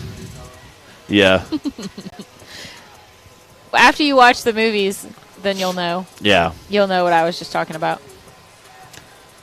Throwing some T-shirts out over there. I think Lord those are some Pro Rock T-shirts I think they're throwing out over there. I can do a really good Gollum impression, too. Oh, my I'll show goodness. you sometime. Oh, my goodness. We have to get that on camera Taylor's sometime. in for a treat. Yeah, for a treat. Yeah, what kind of treat you got over there? Because you don't know who that is. Taylor's bringing in some... You do? All right. Yes, my precious. My precious. Yes. Yeah. No, it's Yes. not. It's only for you Yes. guys. It's not for everybody Yes, at home. yeah. I got to practice a little bit first. It's been Yeah. a while. The guy that I don't want plays to scare Gollum... people away. The guy that plays Gollum is actually a really good actor, and he's also a director. Have you seen Black Panther? He's the guy with the mechanical arm in Black Panther. Yeah. He plays Gollum. He's also in he's in 3 or 4 movies. He's directed a bunch of stuff. I didn't realize what a big deal he was until I started watching Andy Serkis. Yeah, he's in everything. He is. He's in a King ton Kong. of stuff. Yeah, and he directs a bunch of stuff like behind the scenes. So super. I didn't realize how big of a deal he was because I had seen him in some smaller like European like UK films, and then he like did Black Panther, and I realized he's like a director and does tons and tons of stuff. Mm-hmm. No. He did. He's in Black Panther, and he has like a mechanical arm. He's the bad guy. Yeah. He's like the mercenary. Yeah. We'll fill you in on it on the way home. Yeah. He's like a middle-aged We have guy. 6-hour drive home to fill you in. Yeah. He's super talented, and I guess a really nice guy to work with. He did Gollum, and it was so funny to see him like behind the scenes of him in his like green suit as he's like jumping around, and he has like this weird headset on, kind of like what we have on today. But there's also like 2 lights on his forehead, weird. and it's super crazy. There's like these 2 little lights shining on his face, and then he has like a completely green It's suit a on. motion capture suit, for the green screen. It's crazy. It's awesome it does to look see. really weird. It looks like polka dot pajamas. Yeah, it does. Hey. I've seen pictures, but not video. I bet that's pretty cool. I got something for you. What's up? Oh yeah, you want to cut to our flyer for our fun run, our Cheat charity sheet. fun run, November 6th, which November 4th is my brother's birthday, so it's a few days after it. Again, My the birthday's camp. November 2. Yeah, November 4th. No, no. I share a birthday with Ricky B. Oh, okay, Ricky B. His birthday bash is usually around that time as well, so that's always a good time. Again, this is by Camp Sunshine, which is just an awesome name for a charity. This is the fun run. It's in Hot Springs, Arkansas, which we don't really go there that much, so this will be a great opportunity to head back. Benefiting Camp Sunrise. Like I said, that's for Sunshine. children's burn Sunrise is group. also a good name, though. Do what? You said Sunrise, Oh, which is Sunshine. also a good name, Yes. but it's Sunshine. And you can go to funrun.org. Fun-run.org. And check all the Stick to stuff the out. cards. But it says fun run, but there's a very fine dash there. Stick to Yeah. the cards. Yeah. That Anchorman, it didn't work out so well for him, okay? I was thinking more Iron Man. Oh, that's true. That's true. Razer, they're giving away a Razer XP Pro for raffle, $25 a ticket. And I think you can buy as many tickets as you like, I'm assuming, being that it's a raffle. They got a UTV Bounty Race, which is always a great time. It'll be live, a $7,500 payout on this Bounty Hill. So if you have a cheaper side-by-side, you could either sell it or bring it and win a UTV. Even if you tear it up, it's worth $7,500 to trash your UTV. You could replace a lot of parts for $7,500. So that'd be awesome. Again, that'll be live with the Southern Rock Racing Series. We'll have the National Rock Racing Association broadcaster there, showing tons of love to all of our people. We'll be live on the Spectators, showing them lots of love. Again, don't forget our 2 races, this final race of the season. We have next weekend. So literally, by the time I get home, we'll be down home for about 5 days before we have plenty of turnaround time for the Bikini Bottoms in Dyersburg, Tennessee. That's October 1st and 2nd. Again, great shout out to Rock Life Buggy, Dan Carter there, showing some love. And then our last race of the season will be finals at Mid-America Off-Road Park. And that's in Jay, Oklahoma. That's October 14th through the 16th. And that will be an awesome, awesome time. There's a Venom Buggy up there. You want to Brannick Motorsports showing some love to us, so you don't want to miss that. There will be several days of racing. We'll be there. Most of the people will be there at least 4 days, Thursday, Friday, Saturday, and Sunday. Some people will get there, like Timmy, will get there like Tuesday-ish, Wednesday-ish. I'll probably get there close to Wednesday. I'll probably leave Wednesday morning, drive there, be there Wednesday afternoon, get everything set up, be there Wednesday, Thursday, Friday, Saturday, and then get up early Sunday morning and head on home. Depending on how much fun we have on Saturday night tells us how early we get up on Sunday morning. So that will tell us what time we leave. Usually I have a lot of friends that come to that because there's a pool and there's bands and motorcycle stunts, midget wrestling, all kinds of crazy stuff. I'm just kidding. There's no midget wrestling. I'm just kidding. I'm just teasing about that one. But you honestly never know what Jason's going to do next. He is pretty great about putting on a heck of a time. And it looks like we're kicking off our side-by-side racing. I think that's Scott Gary. Yeah? Oh. Whoa! Oh, man. Come on now, Scott. Almost made it to the top. Now, you might remember that Scott is the one who put on such an epic show on Hill 1. Yeah. And Man. he was going for it again. Hill 3. Yeah, I got a We've thumbs got up. the So thumbs up. That's what matters. Yep. Make sure that we're okay. Again, we all come here to have a good time, but as long as everybody goes home safe, that's the goal for the end of the day. And as Mama Bacon would say, as long as you can load it on the trailer at the end of the day, that's a good day of racing. That definitely makes you feel a little bit better.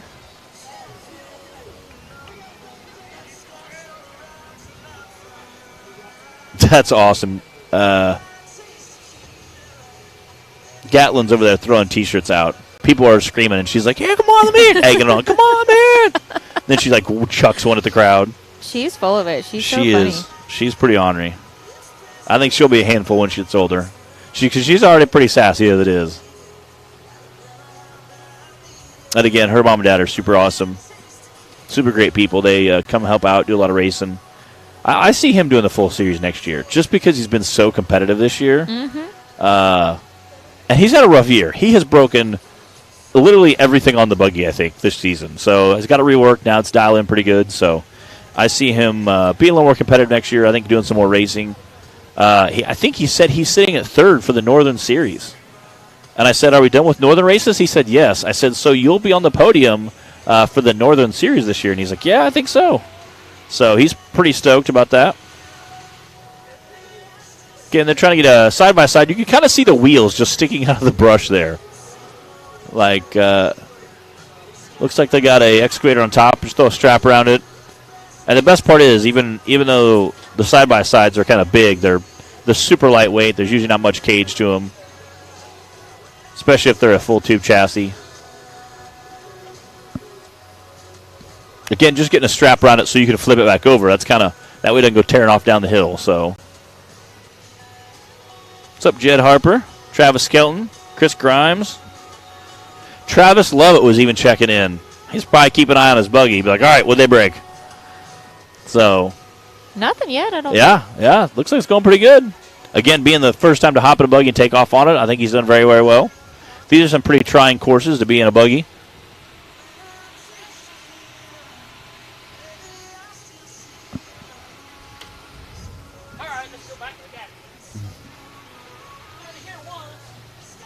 Adding up some times over here. I see that. Just to see where things do a little monkey math over land there. after we get Hill 3 under our belts here.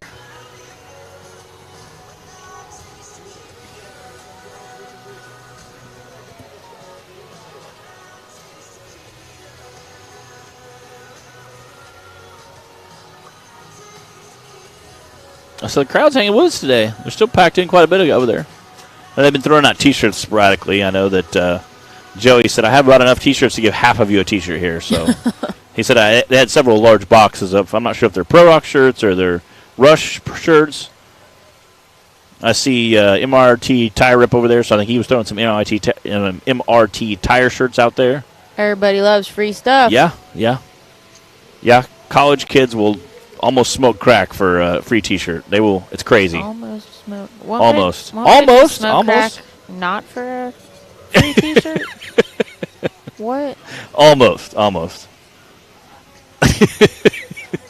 Let's put that in there with cheese toasty. Cheese toasty. And cinder brick. Kern curls. We're just gonna throw that all cheese toasty and in kern there curls together. Liquid liquid it's a very liquid situation.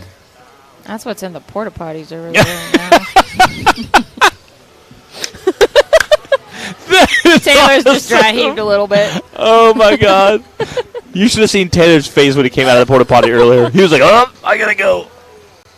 Oh my goodness, that is awesome. I don't know what people eat around here, but that is amazing. We need a designated media porta potty. Yes. Next time. What's up, Adam Koontz tuning in? He's getting his buggy all put back together. Seeing all these people? Well, Jed Harper, yeah. Well, why does it show Jed Harper watching like 12 times on there? He must have a glitch in the matrix or something, because every once in a while you'll have somebody else show him log it in and log it out like 30 times. So either it's bad reception or it could be Facebook. I'm not sure. But Adam Koontz just logged in, so he's another one of our bouncer drivers. He also races side-by-sides. He's doing double duty quite a few weekends. So he jumps in there and does quite a bit of racing with us. He broke at Blue Holler, I guess. Or Hollerwood we were racing at. Hollerwood. He broke almost broke the wheel clean off, the rear right wheel clean off the vehicle. I thought he did. And then we were on the way back, me and Big Tim Bacon were running back to get my fuel pump because I broke a fuel pump that day. And we were leaving to run around, and I noticed he was driving down the road and had some ratchet straps or some stuff all kind of keeping it held together, and was driving down the road. He was just kind of putting down the road, but he was driving down the road no less, and it was still going forward, and everything was still together. So he must have just kind of band-aided it together just enough to get it back to the trailer, because our last race, somebody else was running for him, so that way he could still get his points in. So he must be trying to get it all put back together. And again, it didn't look good. He must have tore up quite a bit of stuff there. So I'm sure he'll be back out next week for our race at Bikini Bottoms, and if not, I know he'll be at Dyersburg or be at Mid-America for our finals. Again, we got several days of racing there, so it's a pretty good time. I finished 8th at that last race, so I was pretty happy. So Proud of you, Matt. that puts me at 14th place for the season. So gonna try to hit that 13th spot because my race number is 13. So I got to hit that. Right behind Jack Porter in the Venom Buggy. Jack, you better step it up. Jack, dude, if I could knock Jack down a rung, I would never hear the end of it from Clyde. And Jack would never let me live it down either. He'd be teasing me about it. Oh, yeah, going to put me down the podium, huh? Because Jack has also done a lot of nice things for me. He's a great guy. Shows up, helps a lot of racers out. He got to go to a couple races with Danny Smith earlier this year and watch Danny run, help out there a little bit. Jack's one of the guys, he'd be walking by and you're changing a tire. He'd be like, get out of the way, you're doing it wrong, and change it for you. You're going to hurt yourself, Matt. Come on. Puts the tire back on, laughs at you, you're going to hurt yourself, and does it for you. Then he'll walk away. All while holding like a cigarette out of his mouth, he's like, get out of the way, you silly guy. I told him he needs to quit those things. Yeah, he said he's cut way back, so that's good. I said, you completely quit? And he goes, no, haven't completely quit. But he goes, I cut way, way back. So good, that's good. Yeah. As it gets darker outside, our lights are getting brighter. Yeah. Try to get that good glow going, Some of the races this season, we had quite a bit of glow dripping off of us, so it was nice and warm. It was like it was the glow you could see dripping off of us. It was pretty nice. Yeah. Oh, that's one way to put it. We were glistening. We were dewy. Yeah, dewy. That's nice. That's a polite way of putting we were sweating our fannies off. We were melting in our chairs. But again, huge shout out to Clyde for getting us this great banner that we have. And it's like, I don't know if you got it from an RV store or what, but it's a retractable awning that powers out. It's hand powered, but we can power it out, power it in. Yes. Taylor's I don't think that I'm means the what power. you think it means. Don't fight the power because I'm the power. He's like, I'm the captain now. Yes. It powers out. We can hook it up, and it keeps the sun off of us. Or this afternoon's kind of sprinkling. All right. I guess we got another come off the line now.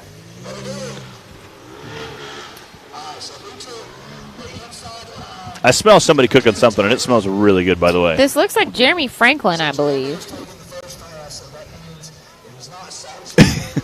Me too. I do some of my best driving. Taylor, I guess I'll have to sleep when I'm driving. Word.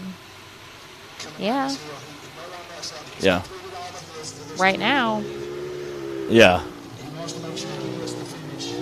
Coming up quick. Here we go.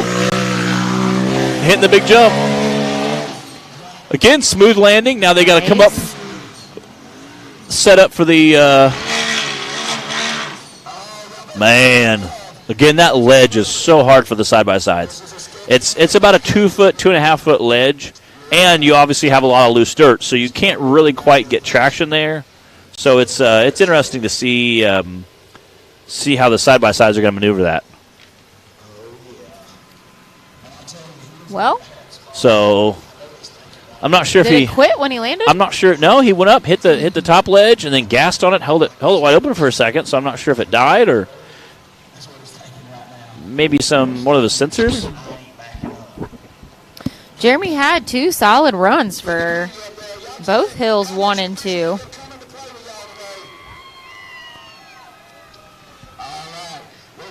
He was actually one of only three UTV drivers to have finished both hills so far. Yeah. See what we got up there. Clyde's trying to check it out. See Mad Rem 11. I see Busted Knuckle Films, High Octane Films. I see Off-Road Lifestyle Photography out there. We got 3 or 4 film companies and some photography companies out there. Shout out to all of our media people that come and brave getting pelted in the face with rocks and eating dust and rain and hot, sweaty time on the trails, risking their livelihood and their face to get really good pictures and video of us. I always say that those guys help make us famous, and they, all joking aside, they do a great job, and they eat a lot of dust for us. So huge shout out to those guys for coming out and really helping out. And, all season long, they do a great job. So huge shout out to those guys for coming out and getting great shots. It sounds like they're having issues that won't turn over. I'm not sure if he had a wiring harness go bad or a sensor. Maybe there's some kind of sensor, but... Hey, look, there's Clyde, everybody. Yeah. Oh, man. Stuck in gear and won't start. Yeah, famous Clyde Bynum. Is that Steven Spielberg? Oh, wait, no, that's Clyde Bynum. Cameraman extraordinaire. He's been on the camera all day Yeah. today.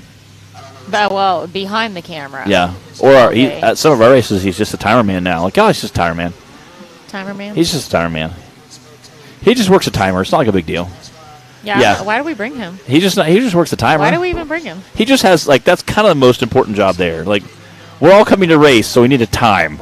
So you're kind of a big deal.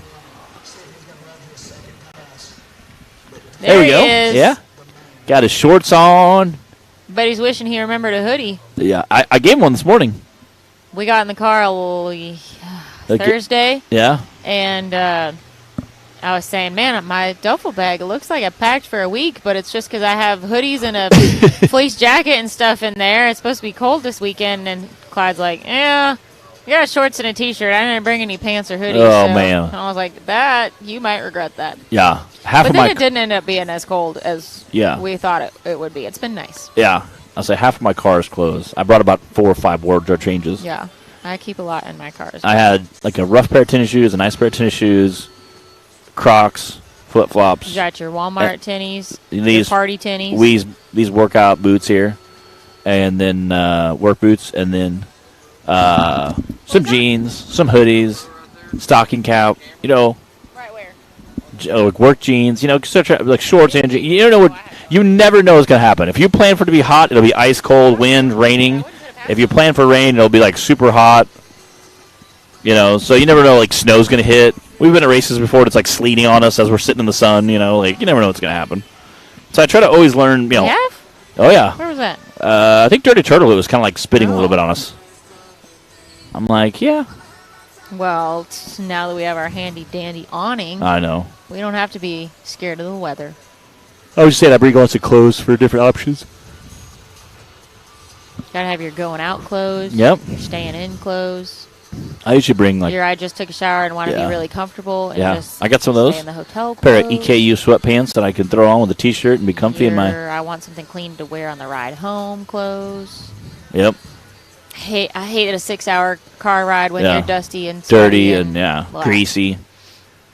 I always try to take a shower before I leave the park if I'm really, really dirty. That way, at least I'm clean for the 8 to 12-hour drive home. I feel like people are learning a lot about us today. Yeah. Yeah. They have. The inner workings of the production team here in the trailer. It's a good time. How long have we been live? What time we start this Wow. morning? I wonder what's 7? our record. I don't know. Like 9? Okay. 8:30 or 9? I don't know. How long is the most we've ever recorded? I don't know. We should have kept track. I'm going to guess. Over 3 hours. We're definitely on our way. I'm to trying to some think. sort If of we had record. like, we've had a couple races where we had 30 or 40 buggies show up, and we literally broke half of them. So I'm sure we've had, Yeah, you that know, always sucks. 3 to 4 hour round times. That's true. That's So true. that was Jeremy Franklin. Looks like they are having to winch him off the hill right now. And then, which it sucks for him because he had finished both hills 1 and 2, and he was one of only 3 drivers that has done that so far. Man. So it looks like if you who could do we just have not get a next? DNF today, you might be on the podium. So we've still got Timmy for hill 3. Maybe Spencer Grindstaff, I think. DC Thompson. DC. And I'm not sure about Tyler and Lane. What a segue. What's up, Greg? Are we going to Dirty Turtle Boo Bash? We were there for last year. I don't know if we're going back this year. So we'll see. It's a fluid situation. It's a fluid If you're situation. Matt, then it's a liquid situation. It's a liquid situation. Maybe we'll eat cheese toasty while we're. Hey, cheese toasties are good. That, some tomato soup, you know. You sure you don't call it ketchup No, liquid or something weird? No, just tomato soup. Well, that and crackers. You like some saltines. Tomato liquid. There you go. Trip pulling. There's a Great shot of the hills. Yeah, a good idea of how big this hillside that we're racing Massive. on really is. Can we show the crowd? By we, I mean Taylor asking Nick if he can show the crowd. That's I meant Clyde. I concur. Right? Clyde might be busy right now. Is Jeremy in a safe place?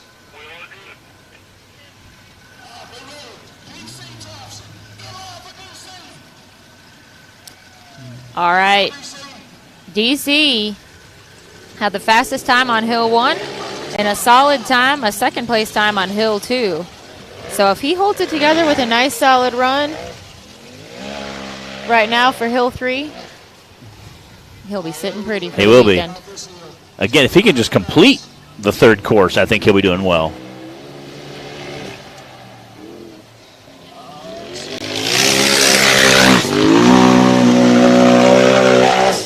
Nice. Smooth run.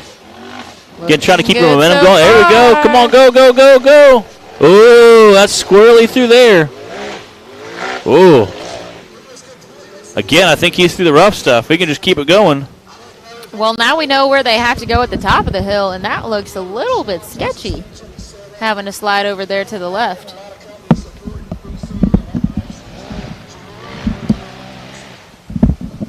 Get my cord untangled here. Yeah, smooth run. DC setting a quick time.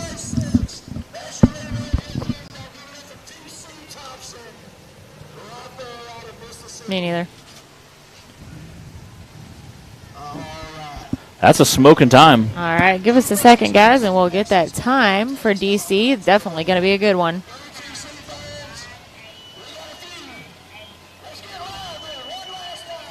.286 for DC. And Tim Cameron, TC. On the line, taking on off. The line. Got Keith, recovery man, getting pulled out of the way. Here we go. See what Timmy's going to do here. Let's see what TC's made of. Again, just absolutely floating through here.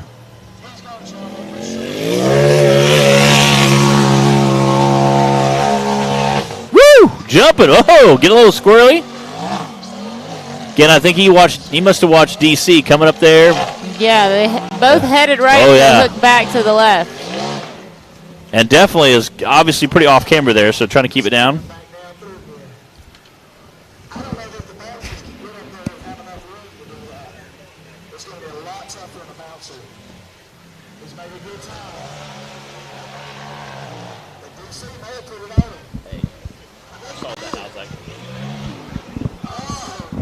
Ooh, coming through the finishing gate there awful quick. Uh-oh. Smoked a timer. Johnny was just saying we're going to fix our timers up. Something's definitely broke on TC.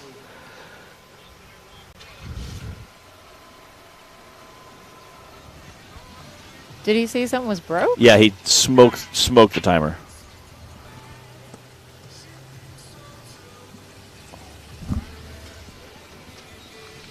Hello, Billy. You are watching pretty much live. I think there's only like a 30-second delay or something. Not enough to notice if not you're here.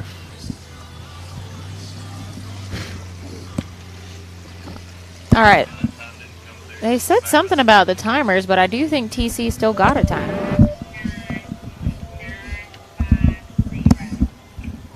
59.95?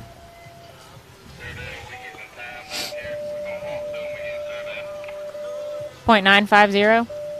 Wow. DC inched him out by about an inch. It's the fire truck. Inched him out by an inch? I mean, about a second, I mean. That's the... So 59.950. Let's add up some times.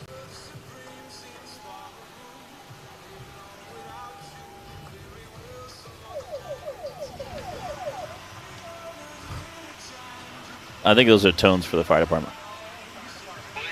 Yeah.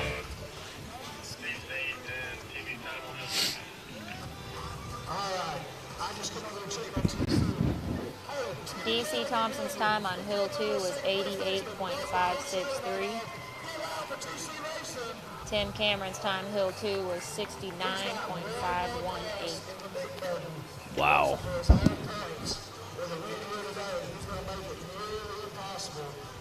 driving and catching the season Tyler.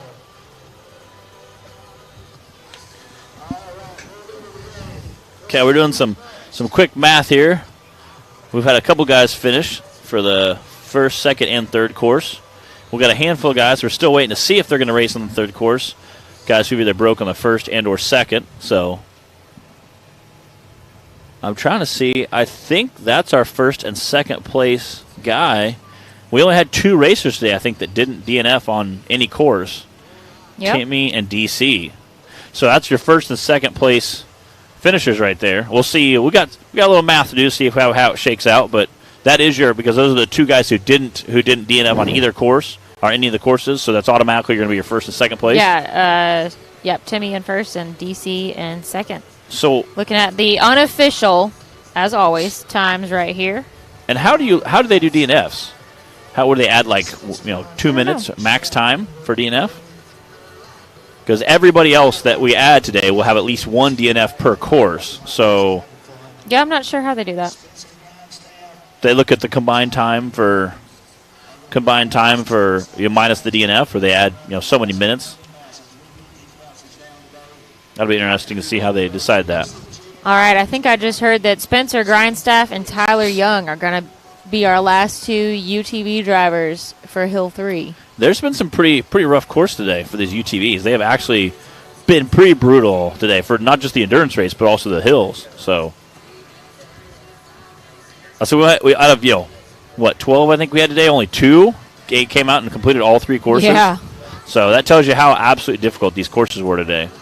Again, some of those ledges were just brutal on the side-by-side just because they have such a small diameter tire.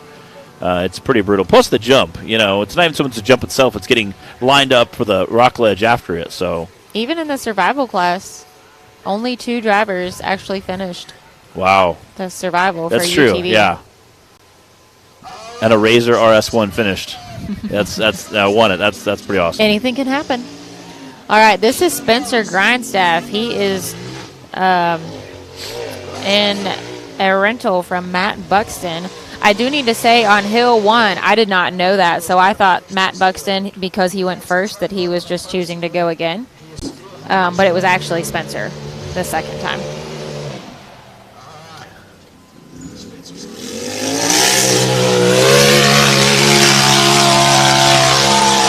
Woo! Again, this is really off camera right here. I think you're going to see how... Oh, don't stop there, Spencer! It's super squirrely right there, how you got to squeeze through. Woo! We made it. That was only a little bit sketchy. It was. Imagine how he was feeling in there. Again, Spencer Grindstaff has one of the fastest times that's not a DNF. So he had the second fastest time on Hill 2. Yeah, so but he did DNF on Hill 1. So we'll see how that shakes out. He might be, depending on how everybody else races. Ooh. What? 67 something. 67-17, does that sound right? No, that's not. Must have been a 160. I don't know. We need to find out. Let's see. Can we get Spencer's time, please?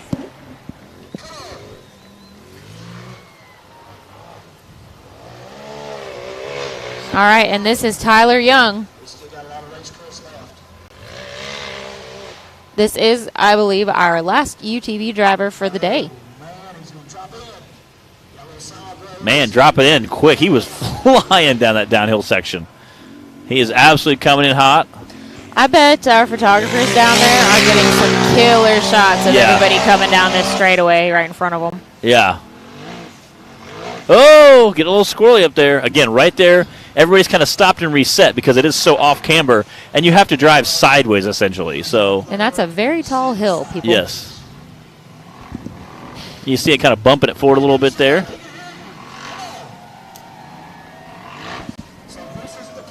Can I get Spencer Grindstaff's time, please? You really can't see how.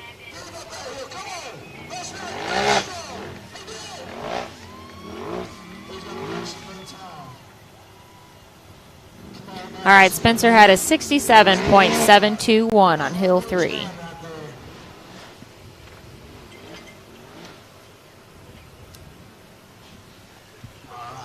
All right, looks like Tyler Young is on his way back down. Headed into the finish line.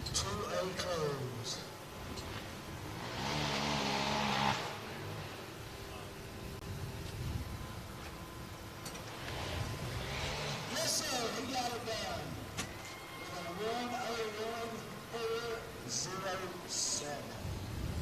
101.07. 101.407 for Tyler.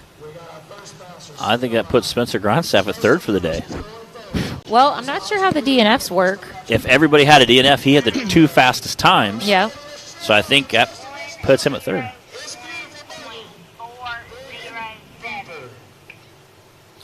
All right, that completes our UTV hill climb for the day. All 3 hills. Justin Wheels now moving on for the bouncers. We've only got 3 left. Yeah. So these guys are they're getting on the podium today. Yeah. And Justin is still racing like he's got Look at money that. on the line. He is flying through here. Well, hey, there's a difference between first and third place. There is.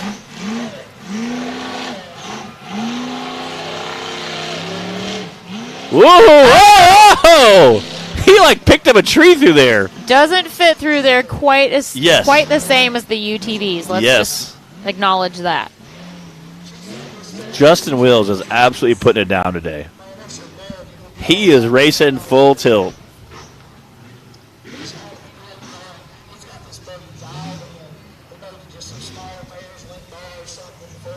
And he usually has a big whip on top of there, flinging back and forth as he's That's racing right. through. He does. He's broke it like 3 or 4 times, and the last time he broke it, he said it's really broke this time.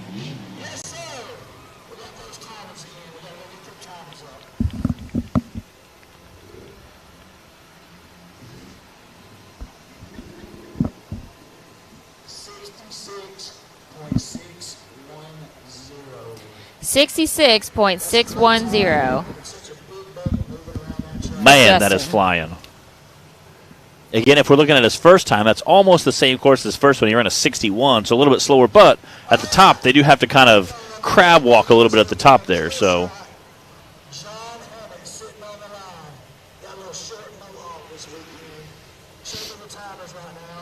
All right, John Hamlet on the line.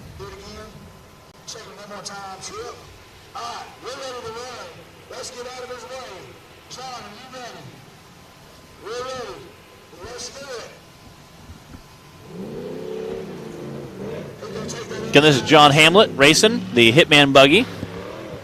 He borrowed it from Travis Lovett. Travis said, "Hey, you can race it. Anything you break, you buy."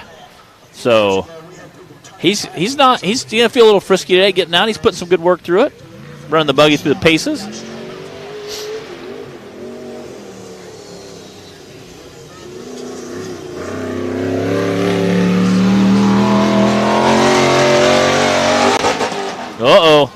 Oh, there we go. Found that rev limiter a little He bit.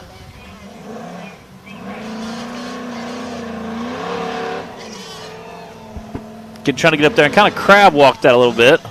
That would be an excellent spot for rear steer. up Yes, yes.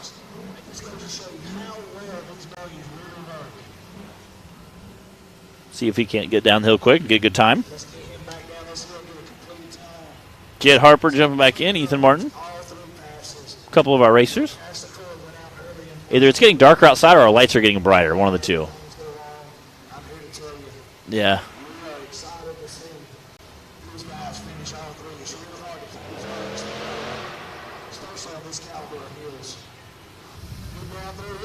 So we only got 2 buggies left, right? One. 1 buggy. All right, see, as he whips through the finish line, Timmy's literally pulling up to the starting line.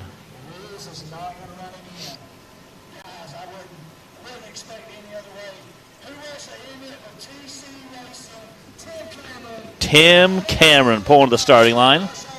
Again, what kind of time do you think Timmy's going to set here? Think he'll break 60s? He was at, 50-something the I'm first gonna go run? with like 57. Yeah, I hear you.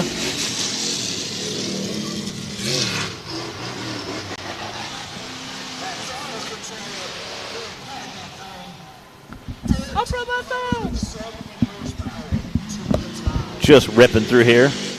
Look at that. Dust streaming off the back of the buggy. Coming up here, gliding in. Aired it out. Oh, you know Timmy's going to use that rear steer to his advantage. Oh, God, he got real far over. Again, made it through. Again, as long as he's had a good first place run for the first two hills, first two courses, he could be a little more conservative here as long as he can make it through there. Can you repeat that time, please? Can't hear when the vehicles are behind us.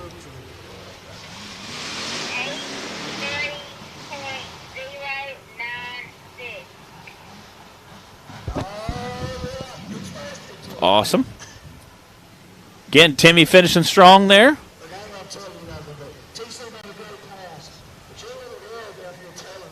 Okay. See if we can.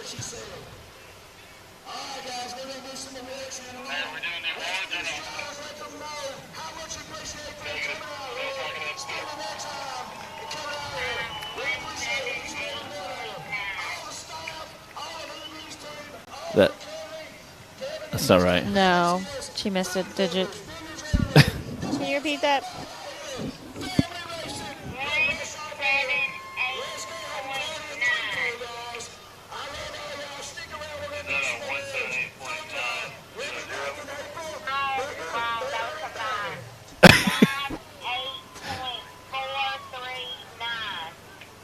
Okay. All right, Timmy had a 58.439, and John Hamlet had an 83.096.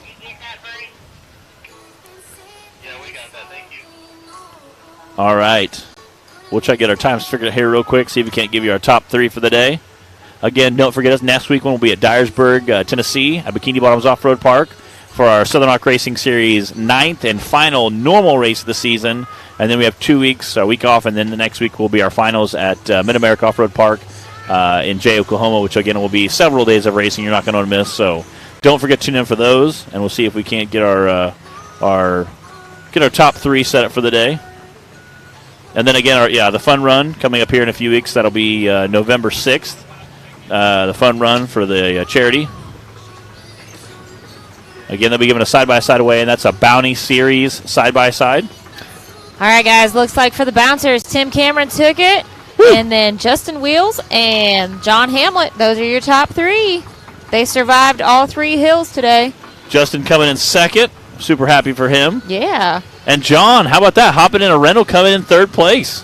Not bad, not bad. And then for the UTVs, it was also Timmy, and then DC Cameron, DC Thompson, and then I guess Spencer Grindstaff. Awesome. Yeah, Spencer Grindstaff. I think he had the two fastest times, minus everybody else had a DNF. They all had a DNF. Everybody else had at least one DNF. Yeah. So these are all unofficial, remember. Yes. So I'm sure Joey and the Pro Rock team will be posting all of the official results very soon. So thank you guys for joining us and for hanging with us on Hillside Live today. It's been a fun time here at Rush Off-Road in Kentucky. We will see you next weekend in Dyersburg, Tennessee for SRS number 3. Until then, have an awesome week. Thanks for watching. See you guys later.